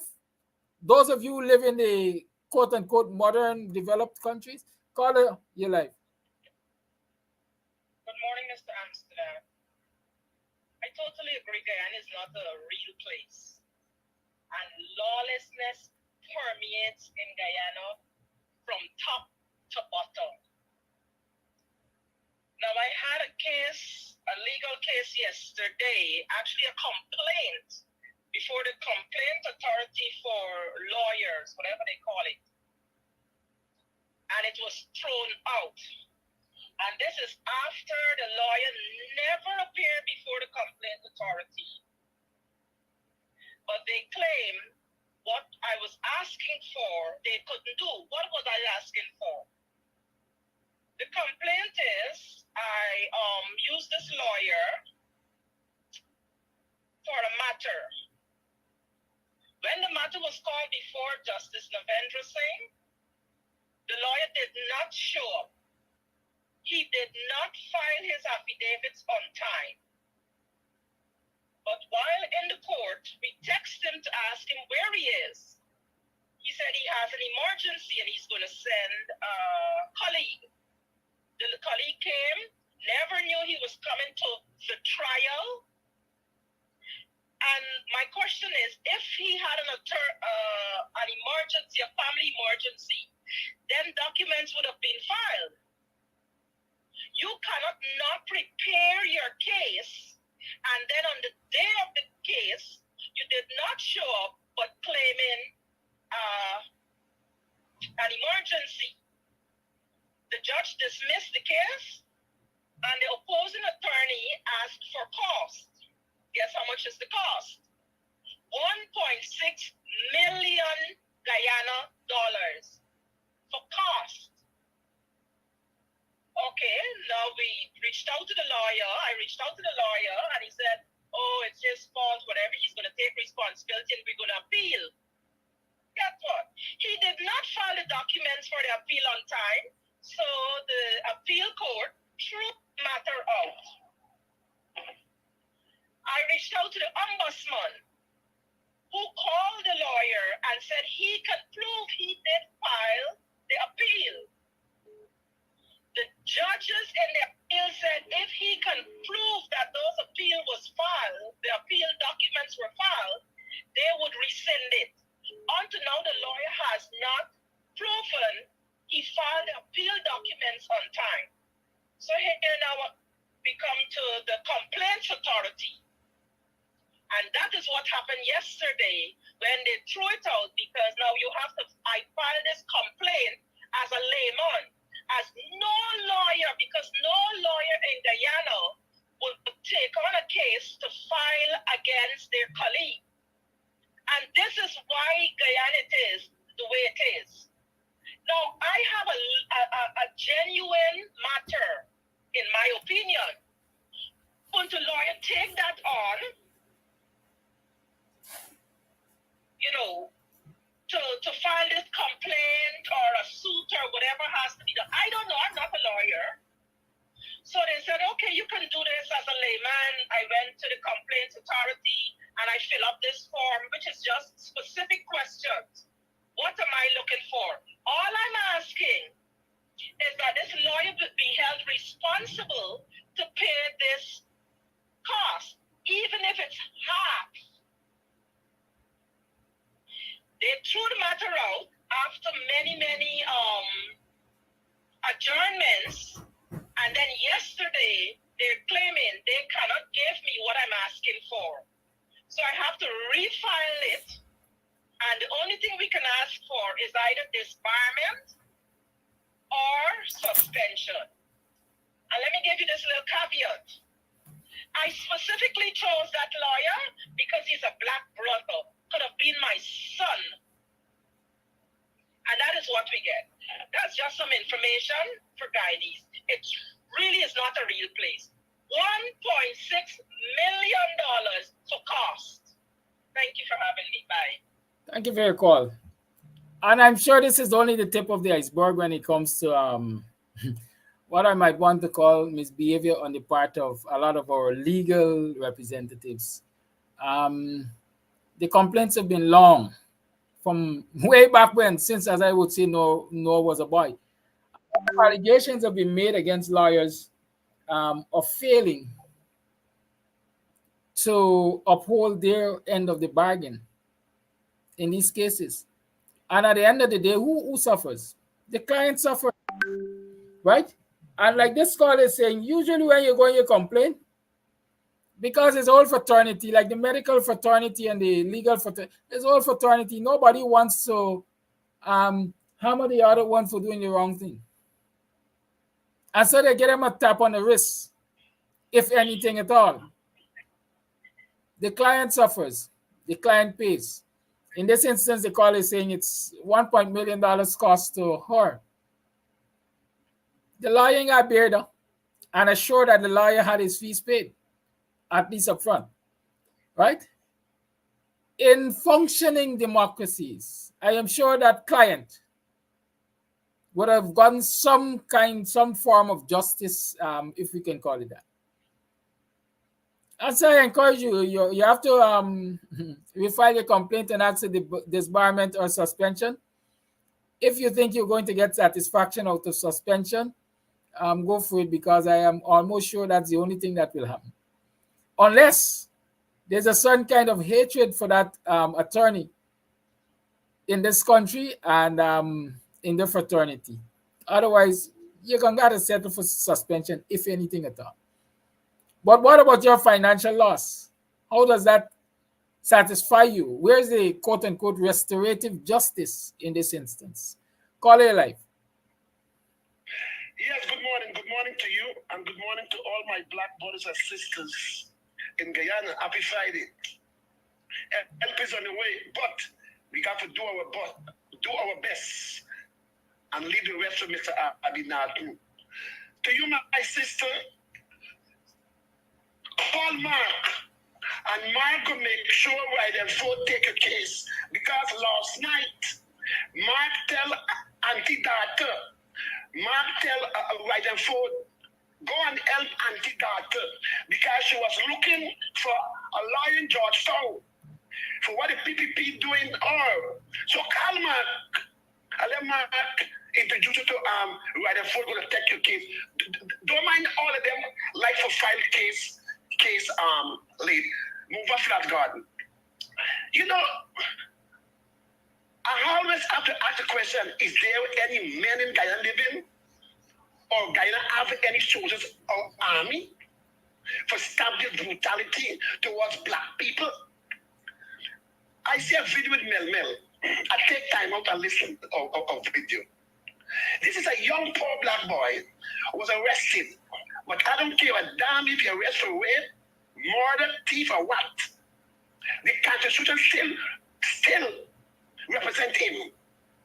This boy has been locked up for 6 days. And the law and the rules is that after 72 days, no charge at file, he got to release. They owe this boy 6 days. They did not give him a phone call for him to call his family. He's there inside, he must be hungry because Guyana lock up now, don't provide meal for you. So, and it's black police. That's why I have no respect for no police in Guyana, none. No good one and no bad, because all of them is one. Because they benefit from the wrong things, what the bad ones doing. But there come the commissioner were always involved with the illegal gun. The same night he be given, or the same day, $1,000 fine, no $1,000 bail, a slap on the wrist, and he gone. And he fight cannot. Black people, listen to Flash Garden. Our foreparents did not get no help. They take matters in them hand and set Guyana free. Why you guys allow Kodi people to come from India and dominate our freedom and take away our oil money? Why y'all doing that? Let me give Mr. Coffee credit. Thank you for call out Mark. Because Mark is so wicked to Abinatu, and he always get Abinatu for go to the show for put Abinatu guts outside there. But Mark, I get good news for you. You see, after Sharon Das, you will end up like Sharon Das. One more thing before we go. Because campaign does get dirty campaign. Because Mark get jailed and spent 5 years in a prison Guyana, 24 hours, don't cut me off. Mark is wicked and dirty to Abinatu. We don't like that. Because he got 5 years in the prison Guyana, inhaling all kind of gas, mess up your brains, so you want to Abinatu and get jailed too. That boy from England, Brum words, oh, Abinatu afraid to protest because he don't want to, because prison don't have liquor free. All them dirty things them doing them. None of them never challenge Granger. None of them never challenge Granger for all these two years. Granger, all back. Congress, say about pandemic. Right Ford never challenged himself. Why you don't call Congress Granger? You see this game here? Black people, are you wake up and smell the coffee? I said again, God give you guys Arby Norton. Stick with Arby Norton. Trust and then verify Arby Norton. I look at Mr. David program where like Mr. David put the question to Mr. Henry Jeffrey. And every Jeffrey, but the lamb say, hey, didn't get tired with that. All of them will come and tell the same thing. He would never do nothing better than Arby Norton. But you see, those who know politics and politicians, they do not say certain things. But in their heart, none of them agree that Arby Norton is there. Thank you very much for your time. Have a lovely weekend. I don't want to say too much on this matter, Mark Benchcap. You're free to call in and represent yourself. I am not going to say too much about that. But as usual, I allow people to have their say. Everybody has their own opinion. Mark has definitely made his sacrifices for democracy in this country. Like the caller said, he spent time in prison. Like David Hines, like many other persons, spent time in prison fighting for this democracy, even on trumped up charges, right? A lot of people talk about who do not want to protest because they don't want to see jail and so on and so forth. I always argue that if the people behind you and you have the numbers behind you, that is what matters to me when it comes to protest. You can't be wanting to lead your people and not be willing to take a bullet for them. That's how I describe it, right? I've heard a lot of arguments against protests for the last 4 or 5 years, or 3-4 years. And at the forefront of all of those arguments is we don't want the police to slaughter black people. And so we're not going to take black people there in large groups to protest because the PPP is that brutal and is prepared to slaughter black people to make an example, right? Those persons must know where they got their information from and what their intelligence is. And if it's coming from the bottom of their hearts that they are not,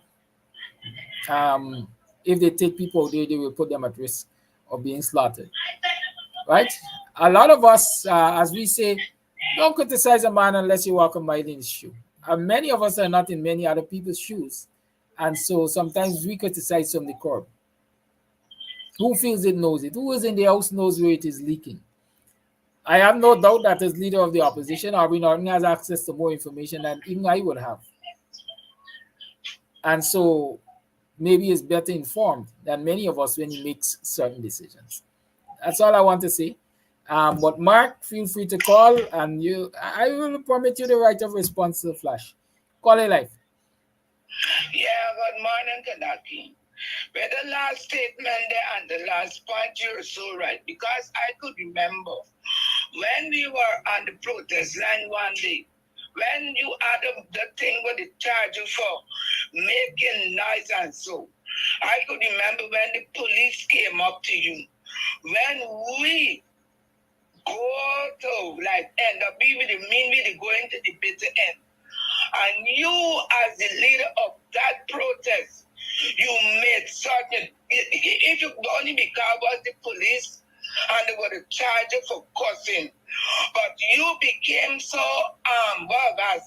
so arrogant to make certain that none of the other supporters who were out there on that protest line today follow you to be charged, and you alone face the music.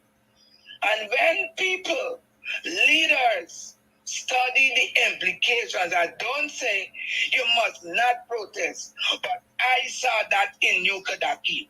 You were being penalized for the protest. And many people talking about not wanting to protest. If you ain't leading no part, so just be God be. So we'll be doing you're a person who bring into the floor and putting out points there. They look to destroy you in so many ways. They didn't give you the fine, then they send people to round you up, to jail you, and I'm quite certain Kadaki. If you didn't maneuver how you didn't maneuver, by the time they lock you up, they would have never find you because you know what? They would have make certain that they destroy you. So, leaders out there, conscious leaders, in this time, knows what it is to call people out. Not that you don't want people, but you got to study for the safety of you. You got to study for the safety of the protesters. And if you're going to carry people and lose three, like how 3 souls were being lost at Linden Bridge, it's going to leave an indelible mark. He carry out people and he know that the people against him and them things.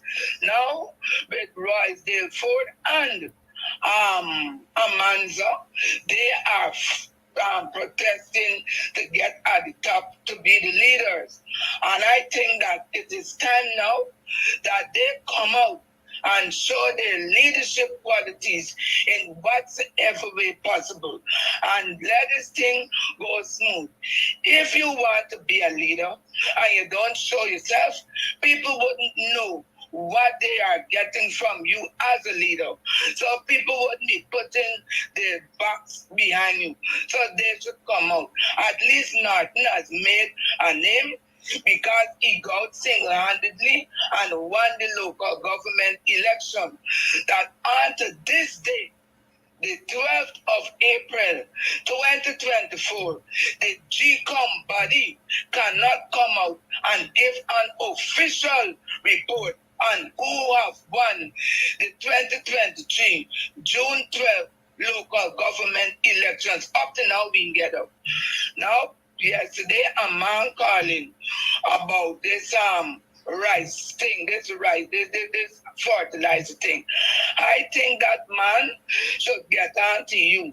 And the same person, now the contributor, who's to me got a lot of knowledge about copyrights and different things, should a contact between you and that man. Before we do the secure, got all his documents, got everything, get a visa, and he could total up and channel his resources, end up outside.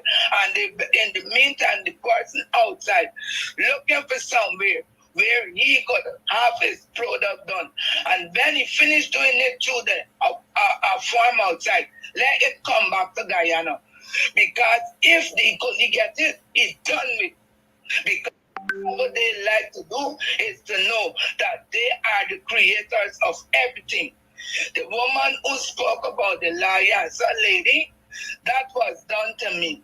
Because my lawyer in the cybercrime case did nothing for me, just throw the case. Earlier in the week, 2 cases went to Mark Benchcup. Was the man whose son was murdered by the other boy. Now the man, I felt for the man. I didn't go to lose your children.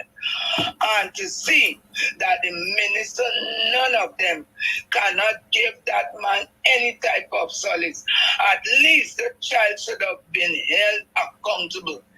Because I think the law is, if somebody dies within 72 hours after being inflicted by any blow, the person could be charged for murder. Pending the murder charge, you gotta be held for the murder, pending the findings of the post-mortem. Because sometimes you might hit a person and they drop dead. They could be suffering from high blood pressure and different underlying issues that cause the person to die. Pending that, they are not being charged for murder, they're being charged for wounding. So that little boy should have found his way in the court system, because when you look at the birth of serial killers, they show that the serial killer don't wake up and start killing people at 40 and 50. They start from an early age, and that boy might be the stepping stone to becoming a renowned serial killer. Lastly, Sister Auntie Daughter on the thing, who said she would never vote. Everybody saw that woman's fear and her son's fear about what is happening. And I want the Indian people, not the Kuli, the Indian people, to see that the same stick that is knocking the African people, it is hitting them also. And whenever they come out and they speak about it, they are given the treatment. I think that was the same run-up with Oren Boston in Essequibo. When they realized who he was, they found out. And the lady said that people, they go and they find out who is this Auntie Daughter, and they start. But people got to keep watching the movement, what they will do to that woman and her entire family. Our son says he's a person in the bush. Boy, you got to be careful in the bush, because you know what goes on with people in the bush. Sometimes they folly and they destroy. But God really got to come. And I want people, whether it's Kuli or Black, when the next election, that has to be called by Infront Ali and not Barra Jagdeo. Will not go to election with a date set by Barra Jagdeo. Because should we go, when seed will go to the CCJ to let the CCJ say the election is null and void, because it was not being called by 19 fraud charges dumb duns Ali. When Ali call it, we go into election. Make certain y'all left home your phone and vote for a government that will look at the cries of all. Don't say we can't let black man rule of it, because when black man been a rule in Barnum days, y'all get all your religious holiday, y'all get all your treatment, y'all were able to go to school and all around, because Barnum saw Kuli and Black as one. And in Granger time, the couple, the 3 years and 7 months that Granger ran, he treat everybody, Black Kuli, Black, everybody with one thing. And y'all got to know where y'all gonna put your votes. Left the phone and vote right. Bye-bye. Thank you for your call. A number of things. Thank you for those persons who responded to me about that travel time. Yeah, 12 miles, 12 minutes. I always calculate in my head, if I'm allowed to do 60 miles an hour in my country, in 12 minutes I should be in Georgetown.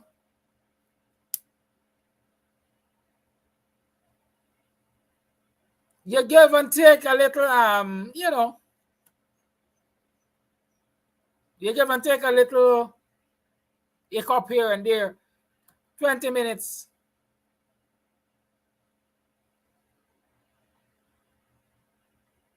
In Guyana, we take, like I said, minimum 30 minutes to get to Georgetown. If you check the speed limits in this country, you know that Guyana can be a modern place. With all of the improved roads and so on, people talking about, Guyana can be a modern place. And even the improved roads you're talking about are not improved roads because they're not stable. And when I say stable, you can't be driving on a stretch of road and say, well, my vehicle is not going to hit a sudden decline.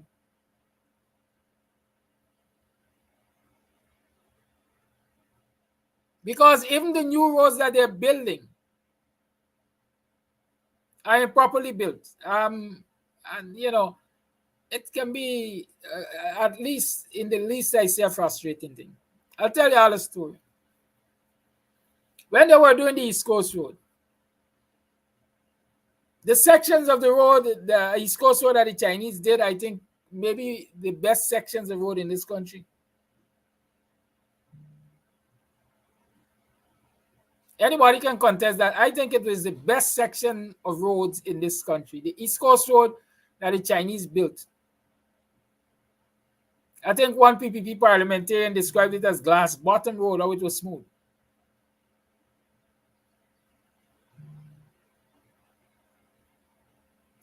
Before the traffic lights were installed, before the police were all over the road,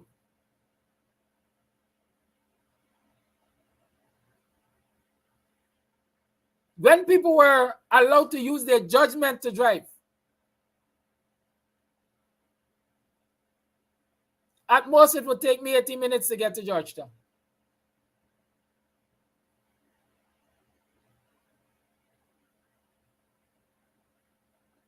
But once you see all the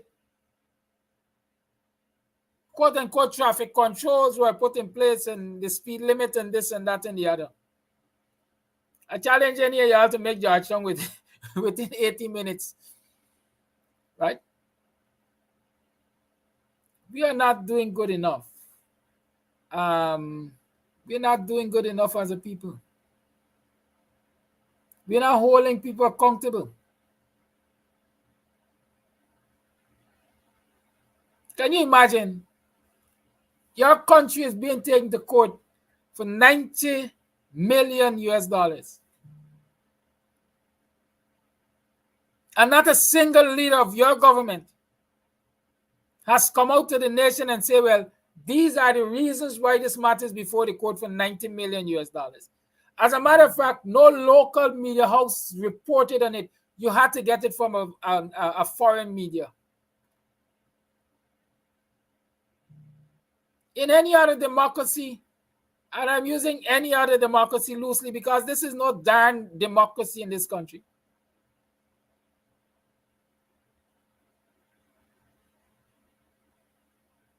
Heads would have rolled. People would have been made to answer. Citizens would have started asking questions. Now, $90 million, when you consider the cost of building that, what do they call them?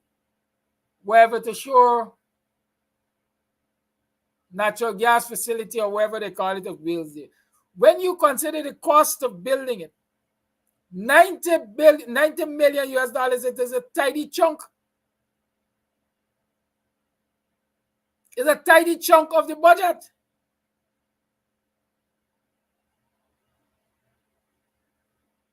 And so before this project completes, you find that quarter or more than quarter of the money has been spent to compensate somebody because there were delays.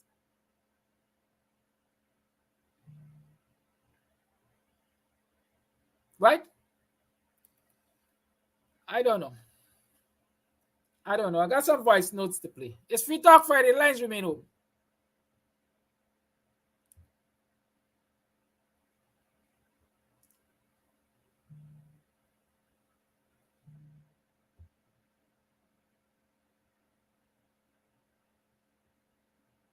And as we talk about leaders and people willing to take a bullet and take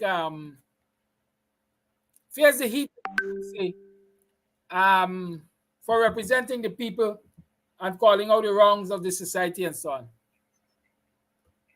Let me tell you that I've been sued. All of you, a lot of you, most of you, perhaps everyone knew or heard on previous occasions the threat to sue me, and newsroom reported that I was to be sued and I'm sued and so on. Yes, I've been sued. According to the documents, I should be responding to the claims in the lawsuit today, Friday. I'll tell you how that goes whenever it goes. I've been sued for in excess of $5 million in relation to statements made in relation to the Trinidad, to the Tobago oil spill. Good? But we'll talk more about that as things unfold. Call here live. Good morning.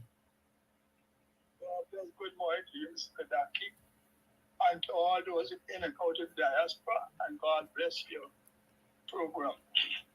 I am calling once again on my East Indian brothers and sisters. I want y'all to take note clearly what this government is doing to y'all. Y'all may think they're going to be doing it to the African race alone, but these people are going to do to y'all in many ways. The reason why they come not full for y'all yet is because they tell themselves they have full dominion over y'all. Let me say to most of you Indian men and women, God Almighty, the Most High, the Creator, is the only one that should have dominion over your life, over your family, your children, and your future generation. Do not allow this PPP government to think that they own y'all. Please, don't look at race, look at ways. You see what they do coming out to Auntie Data? You see what they're doing to Auntie Data and his son? You see what message they are sending? You see how wicked, vindictive, evil, and subtle they are? Imagine that's a freedom of choice. Every guy needs to have a right to have a freedom of choice to choose who they're going to vote for, who they're going to vote for, who they want or who they want.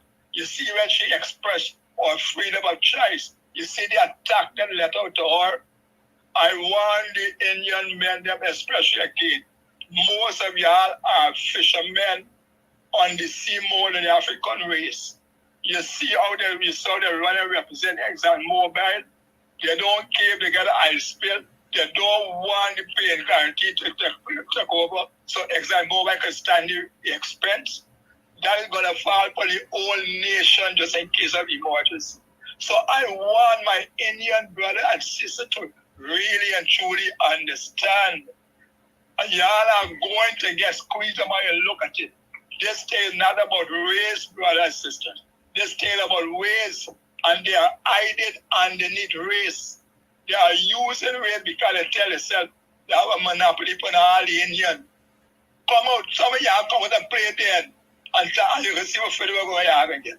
Come out and do like y'all stand up and say, we want to just make some joke, and you can see what they're going to do, y'all.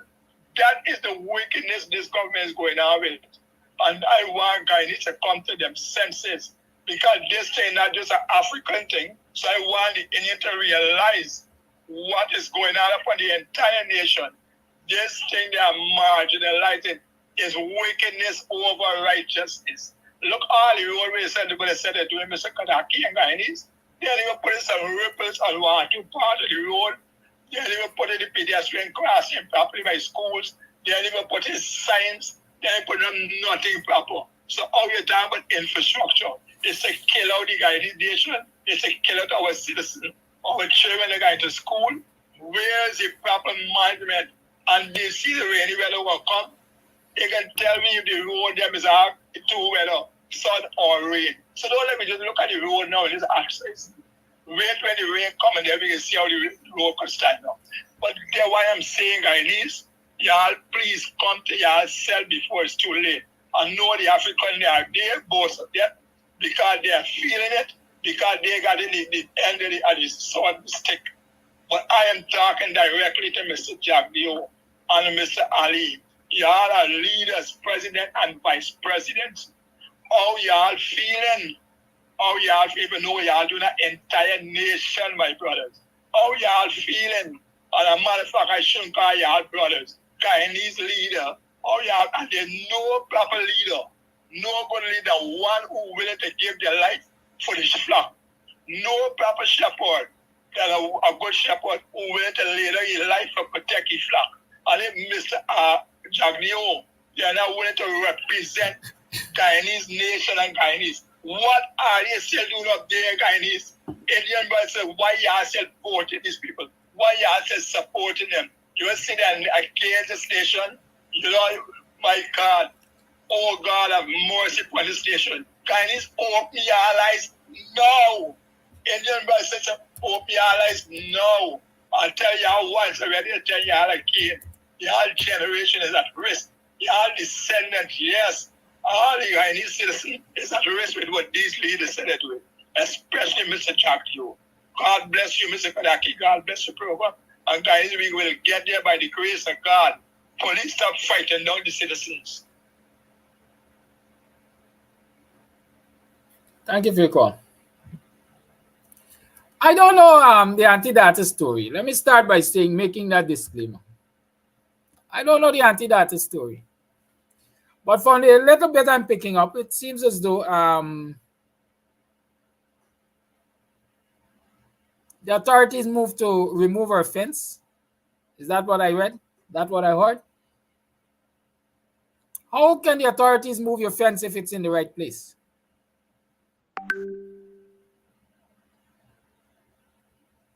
Was anti-data infringing the bylaws? Or fence was out of our boundary? I'm just asking, I don't know.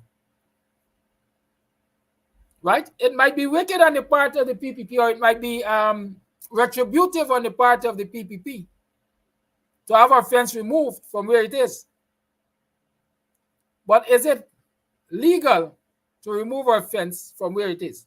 Is it in keeping with the bylaws to move our fence from where it is? You see, again, I say we have come to accept, or many of us accept, because this thing has been that way for over the years, for such a long time. It's acceptable, right? I'll give you an example of some things which we see happening over a period of time and we don't challenge it. And then when it is challenged, we see it as being vindictive or wicked or anything. But sometimes I look at the community good, and I'm being very honest here. As usual, tell you, when I come on this program, I ain't got no malice. I just do plain straight analysis from the bottom of my heart. I think I noticed they're about to do the company road. Yeah. The company road is about to be done. But when I look at the company road from Baghdam side, as we say, towards the line, I see a certain width being taken. And then I ask myself, when they reach in front of the Buxton Market, around the health center, from around the health center to the line top, how are they going to deal with that? Or when they reach in the region of the area of, that might be Wilkins Street. I don't know street names, honestly. I think there's Wilkins Street down the road there. We usually say Brother Terry Street. When they reach to that area there, how are they going to deal with it? Because to me, there are encumbrances on the roadside. I have seen them do roads in other parts where they just swoop around the encumbrance and continue the trajectory of the road. But in keeping with the bylaws, those encumbrances should be removed to allow the proper construction of the road. If they put them back after, it's a matter for whoever. But they are supposed to be removed so that the road is properly constructed along its correct trajectory. And I'm watching to see that situation on Company Road. I am willing to bet that nothing is going to be moved. And I'm also willing to bet that people are going to call me a hater this morning. But like I said, I see issues and I call them as they are. Wrong is wrong. Wrong can be right and wrong at the same time. So in the matter of anti-data, is it a case of them correcting our boundary? Did she overstep her boundary for the construction of our fence? And if you're going to move on anti-data to say you're correcting a wrong, then how many other wrongs in the community have you moved to correct? That is where my problem is. That is where my problem is. Don't tell me you're going to move anti-data fence because it's out of its boundary, but then you're going to left Ganesh fence out of his boundary because Ganesh didn't tell you that he ain't going to vote for you no more.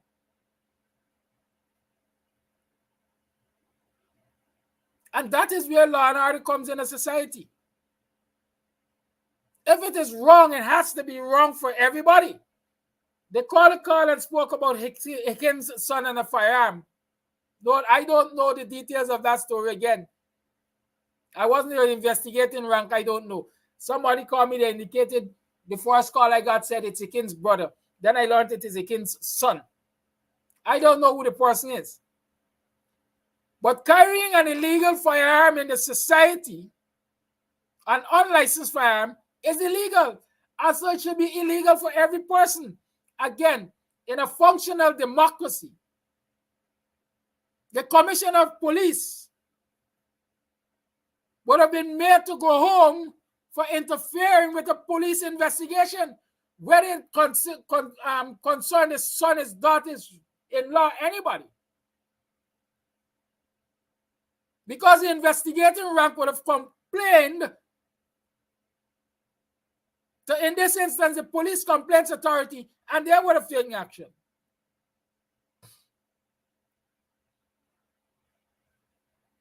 Those are some of the things we address if we want to live in a modern democracy. I see somebody saying Auntie Dati said she got transport for Shilan and so on. Again, I'm saying I don't know the details of the story. But is Auntie Data fence outside of the boundary of the transported land? I'm asking, I don't know. Because you can have a transported land, and that is why they do surveys. So the surveyors, Paul, tell you where your fence should fall or where it shouldn't fall.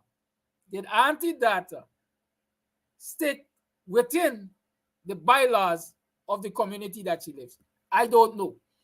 If she was in breach of the bylaws and they're correcting that, how many other persons have they made similar moves on? That's all I'm asking. That's how I will make my case of discrimination and retribution and all of that.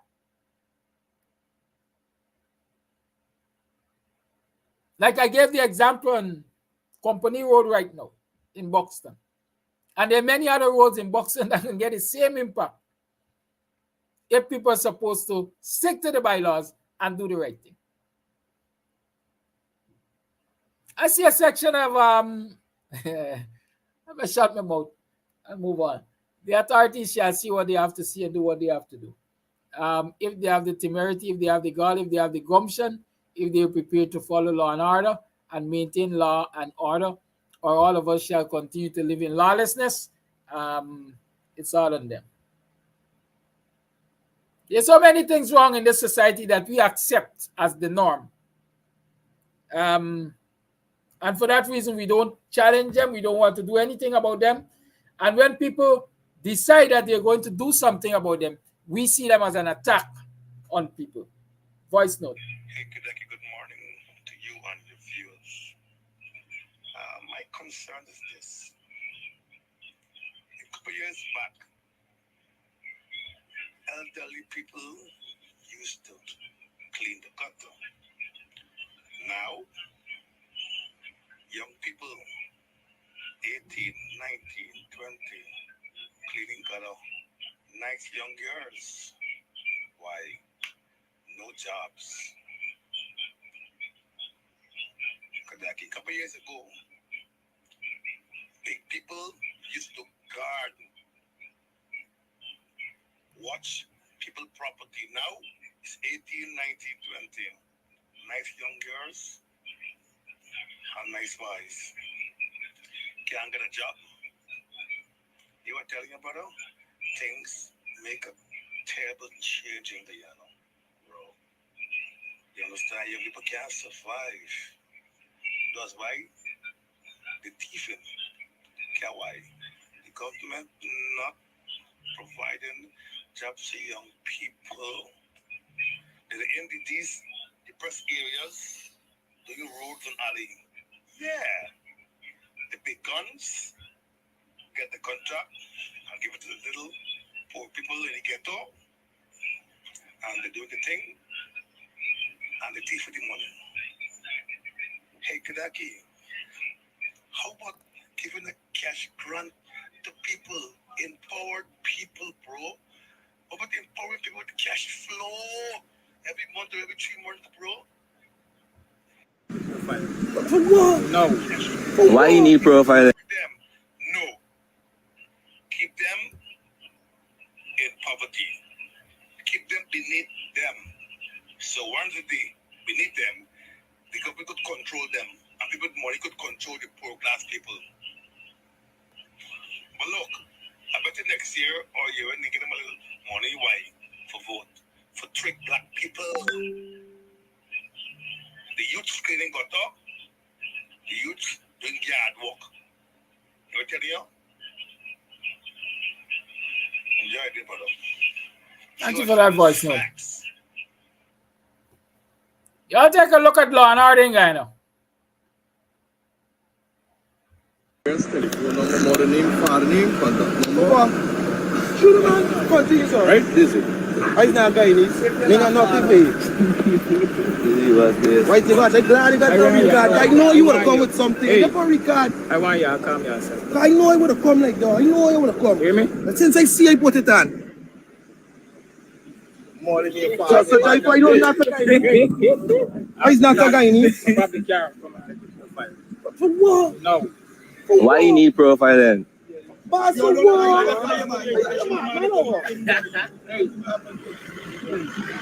We need profile then for. He's not It's just a quick question. It's a question, bro. He's not a Guyanese.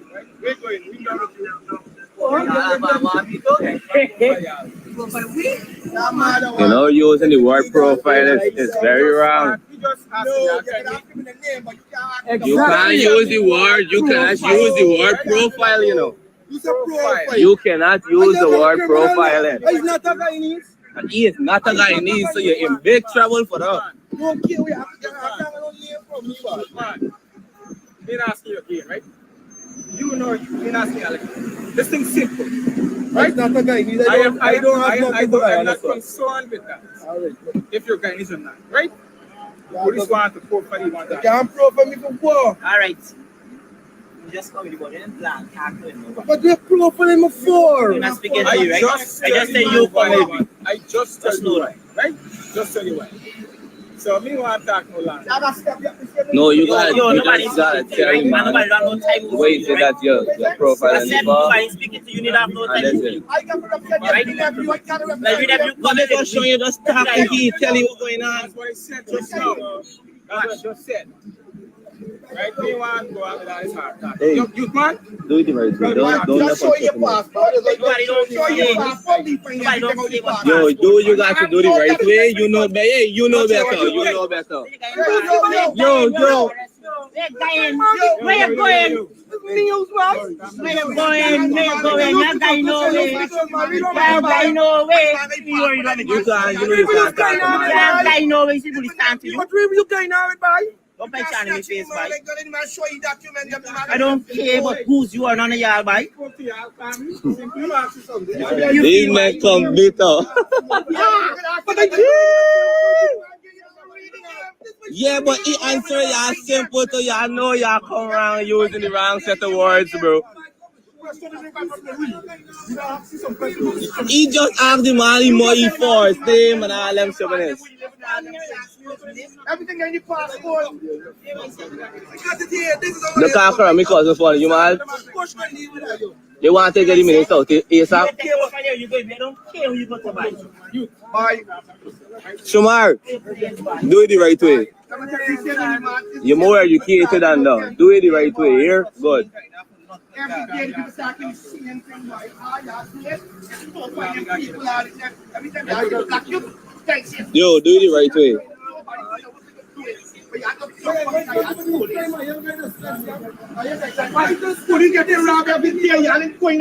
Officer. Let this man stay away from me family now. If there's the officer dealing with it, let this man come back over here and proceed with the searching.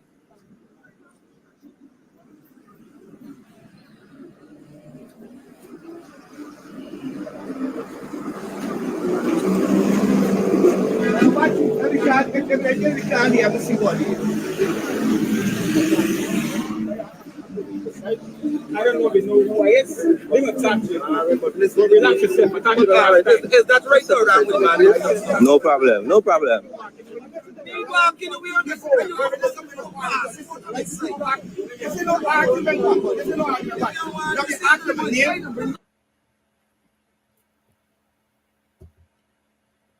So, you see for yourself, that's how we handle law and order in this country.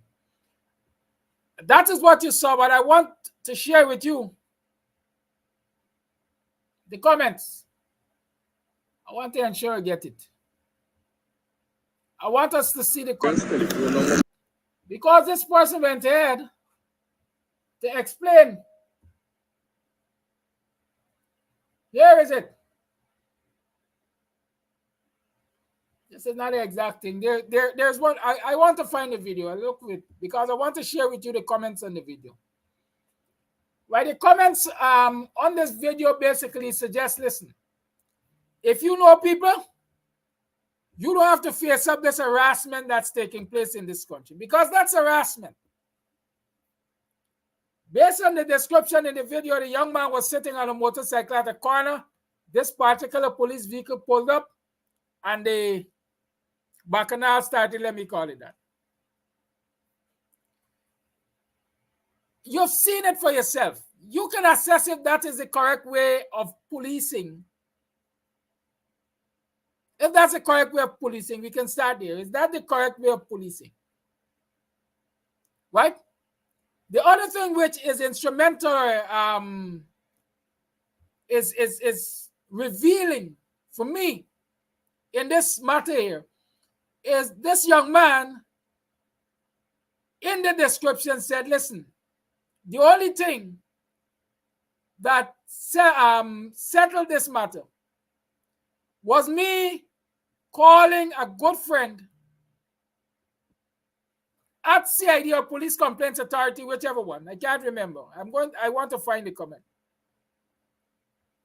Right? And telling them what is happening. And they in turn call somebody at the Guyana police force. And that is how that matter was settled. Imagine if this person did not have the benefit, the connections that they have. Imagine what could have been the outcome of this situation. Call your life. I'm running to this station. You know, I listen to the programs, but I don't really call it. But this is the man we tell you in front of the teachers. The teacher, when they are checking to the man, we tell you we need more of them okay upon the road. Now, I like identify myself. In this country, share blah, blah, boom, boom, and phone typers and all kind of foolishness. They're serious, you know. I can touch upon this same little incident here with the police them. The PPP government don't run on Guyana. There's run Guyana. And the faster the people are going to wake up and come out of the sleep and the dreams, is the more licks you can get. You know, I used to argue before. One of the first set of people who are the PPP win the election was the police. Because there's because you fed it, so write it up in the paper saying, I mean, we got fed it, so do we, but I want to stop on you. He said every businessman in this country got a big buy in the pocket, not in the pocket, got a big buyer's friend. Every businessman fed it, so write it consistently. And prior to that, we're going on presently in the system, and this generation, this is the generation that better stand up, because as a fellow Carlin saying, the real burden coming behind with the government that they doing. You ask them how we stand presently with this gas to show project in terms of going to arbitration with a 90 million US.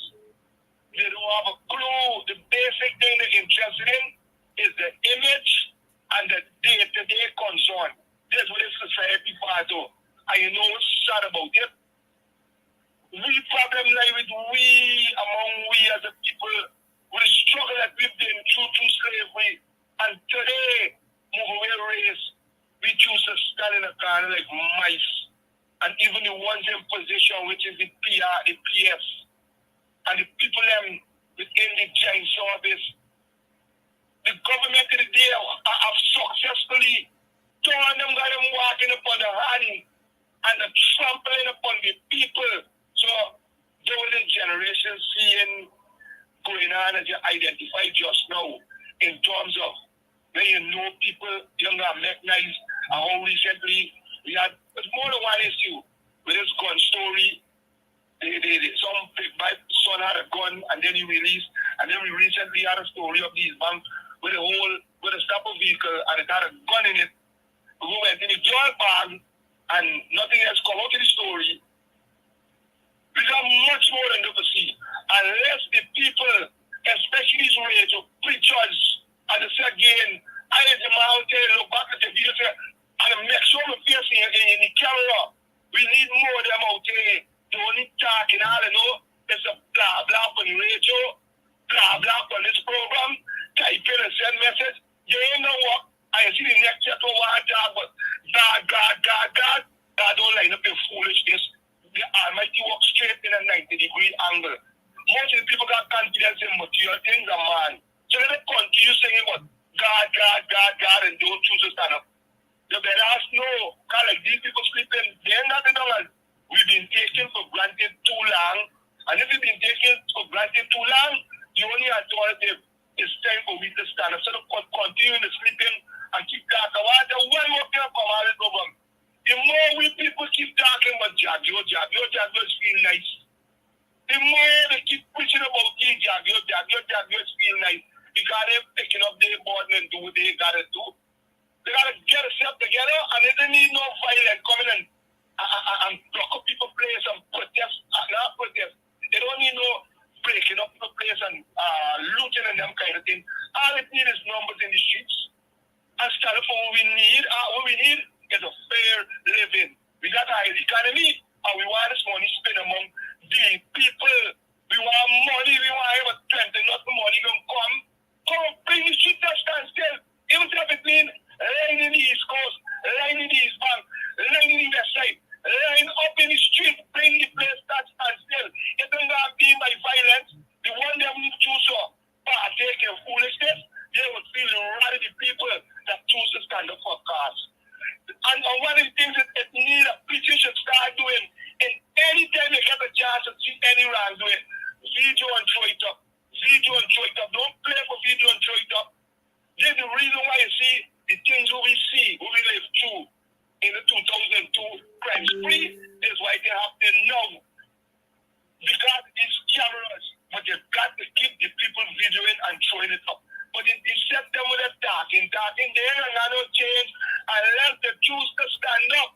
And when they want change, yes, it is come out of all kind of thing. But the one set the one talk about God, they don't have to like that. They got time for everything. Enjoy the rest of your money. Thanks for getting into the program.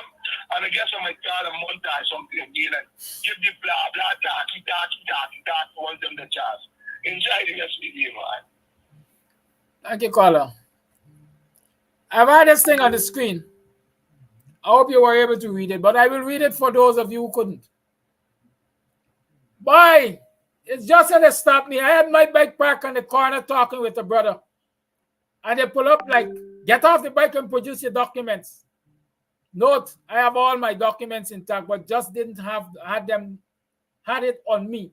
So I said, officer, with all due respect, I would like to see some badge number, showing you all his ranks of the police. They did not approach me either with their uniforms. So one said to me, you see 3 men come to you with guns and talking to you, and you're asking for names and badge? So I said, my boy, nowadays, any and everybody get gun. So they wanted me to write to the station, and so I said, I don't think that's how you could approach people. If you are looking for it, just say so. Them telling me how I get a set of talking. When done, them check bag and think I had nothing illegal.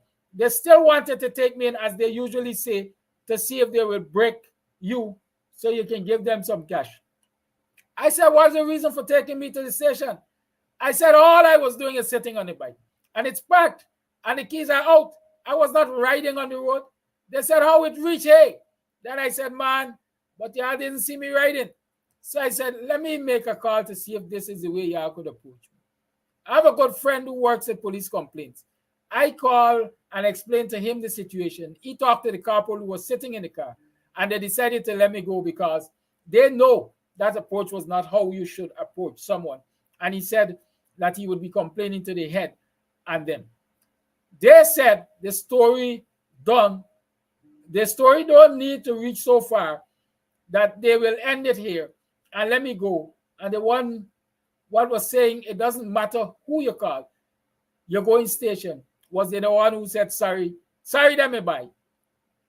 Stew I just watched here and shake man. Also, while they were talking to me, it had 2 bikes pass and riders without helmet. I showed them and they did nothing. So I said, like, this thing is a face thing. Y'all watching face and thing. Y'all watching face and thing here. How the system is rigged. Good. So that's a young man's explanation, right? And in Creolese, and it's a proper explanation for me. Because indeed, that is what happens in the society. Good. Police pull up on you, or people pull up on you with big guns, and they believe that that having guns in their hands gives them the right to approach people, and people must recognize that they're police. Like the young man said, any and everybody got gun in the society. And anytime a society is brought to the place where everybody who turns up with a gun and say they're police must be accepted as police, we have for chaos. And so the lawmen are not identifying themselves to people. They're not wearing badges. They're not producing police IDs to say, well, hey, I'm a member of the police force. And so if push comes to shove, the citizen can identify, well, it was corporal number XYZ who accosted me on this matter. And they're not coming with their ID and they're not identifying themselves because they know deep down in their bodies that they are doing the wrong things. And that's the society we're in. I see somebody is talking about whether or not the guy is a foreigner or whether or not he's Guyanese, he should comply with the police. Yes, you comply with the police. But when the police approaches you the correct way, when you know for sure it's the police, how does he know it's not a group of 3 kidnappers who are trying to impersonate police to get him to a place where they could unlive him? Eh? How? And these are the things that we have to address in society. These who jump out and say, whether or not he's not Guyanese and so on, he should comply with the police. How do you know it's the police? How do we know it's the police? Right? These are what you have to stand up and challenge and question if you're looking for better society. The other thing I want to point out, y'all, in this particular situation, the name Sunil Prasad rings a bell with you. That is one of the names of the person who was associated with the Quindon Bacchus. Murder. Because that is what it was, murder. That is the name of the person who was associated with the shooting behind the police sergeant in his vehicle, the police that had to drive, I think, to Providence Station for safety. Rumor is that he was shot 3 times. And they decided to pay him off to stay quiet. And so you have this familiar name, because that is what I want to call it, this familiar name surfacing every now and again, or ever so often, I should say, in relation to bad policing. Can you record a time in the history of this country when that was ever so present? Well, let me remind you in case you didn't know. It was the period leading up to the chaos in this country in the 2020s, when the black clothes was running rampant in this country and operating as a law unto themselves. It was Fraser, it was Mirai, it was Gangster. I think at one time it was Robocop. And so, quietly, we are back in a time when a particular group of rogue policemen were doing the worst out there, and nobody dare challenge them. Nobody in the hierarchy of the police force dare keep them in line. I wonder where their instructions are coming from. Let me tell you, brothers and sisters, let me tell you, viewers, that my information is, and I mentioned it in passing a few weeks ago, there are moves afoot right now to re-establish a killing squad in the police force. And word on the street is that they're going to be 10 times dreaded than the black clothes. So we all can sit back and relax and wait for it to grow. Wait for it to be entrenched in the society. And don't challenge the operation of the likes of these in this white vehicle who ever so often can pop up on your screen doing nonsense across the country. Well, across the country, because at least one of them been tilted to the US to do nonsense. right? So when we want to jump up and say, yes, you're supposed to follow the instruction of the police. Who is the police? How do you recognize the police? How do you know these people come to you are about doing right? Voice note. But you're gonna lie down in your bed and die. You're not gonna protest. You're not gonna go up on the road because police gonna slaughter people, but police gonna still slaughter people anyhow in the bed, in the yard, whatever. So I ain't see the sense that you want to carry out people to the streets for protest because they're afraid that the police shoot them down. And the police shooting them down and killing them anyway. Thank you. Thank you for your call. Thank you for your voice note. Winston Jordan, former Minister Jordan posted on the page here. And he was explaining that the old age pension, the law apparently says, not old age, NIS, the law apparently says that the NIS pension should not be less than 50% of the minimum wage. And so, while the government, the coalition consistently did what they had to do to obey the law, as they increased minimum wages, they increased NIS pension. And for several years, since the PPP went into office, they did not follow that. But maybe they got a eureka moment in 2024, and then they just decided, all right, let's bring it to where it is supposed to be, half of the minimum wage. And they took it to exactly half of the minimum wage. That is what Jordan Point posted. So you have a clear understanding of what is happening. Exactly half. These people are so miserly. And we like to say, Ghana, they're so exact.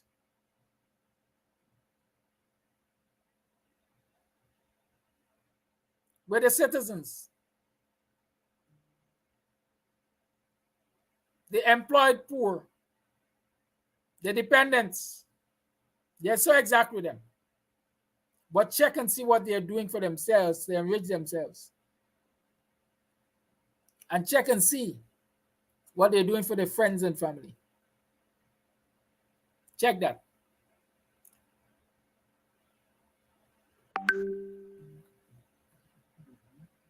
It's 9 o'clock. It's program time. There's metem in the kitchen right now being prepared. Metem with fried fish or steamed fish. You can call me to order metem for the next 50 minutes. After that, I can't take any other orders. Good. But tonight, Club Twilight will be open. You can come down and drink a beer. Who knows? You might find me in the club, so we might knock a gaff and so on, knock the glass and so on. Big up yourself, Albert Smith. Albert and friends. Hardcore supporters of Club Twilight and the karaoke night. Come on down, let's sing some karaoke on a Friday night. We know it's Thursday, we just do it, but we could do it tonight.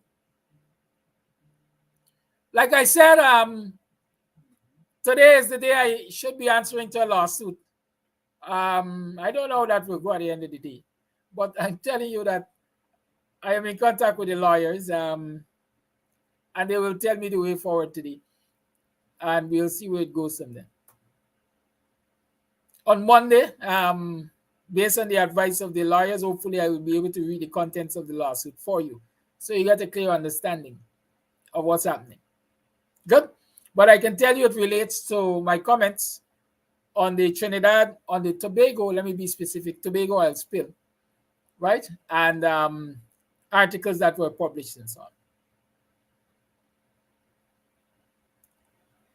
Have a great day. Permanent shape not. Nobody ain't got air to waste on you today. Have a good one. Bye-bye. We shall talk. Much love. Althea Jones is telling us, before I leave, my son and his friends' bikes were parked in front of our yard. Police came up and a big commotion ensued involving neighbors shouting to the police that they were wrong. Long story short, my son and his friend were both thrown in the lockups and abused. They wanted to know where they got money from to purchase big bikes. One of the officers said, "Y'all like big bikes, right? Y'all like big bikes." Let me take a minute and address this big bike thing, or this bike thing. there's no doubt that a lot of our youngsters are acquiring motorcycles, whether through the straight or narrow way or whether through bent courses. There's no doubt a lot of our youngsters are acquiring motorcycles. It's a affordable form of transportation. But many of our youngsters are doing foolishness on the road with these motorcycles. They're endangering not only themselves, but others. Many of them are using motorcycles to commit crimes. All of those things are facts. Right? But that doesn't give the police a right to harass every young person they see on a motorcycle. That doesn't give them a right. That's one. Two, these very policemen who are questioning people about where they get money from to buy bike. Ask some of these very policemen where they get money from to buy the kind of vehicles that they drive. Ask them that. I know constables driving Benz and Audi. I know constables driving vehicles like those. Where do they get the money from to buy those vehicles? Give them their minimum wage.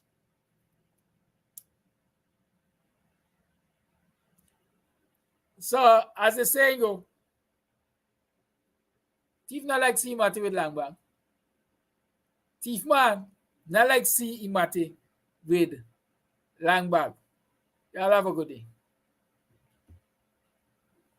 Goodbye.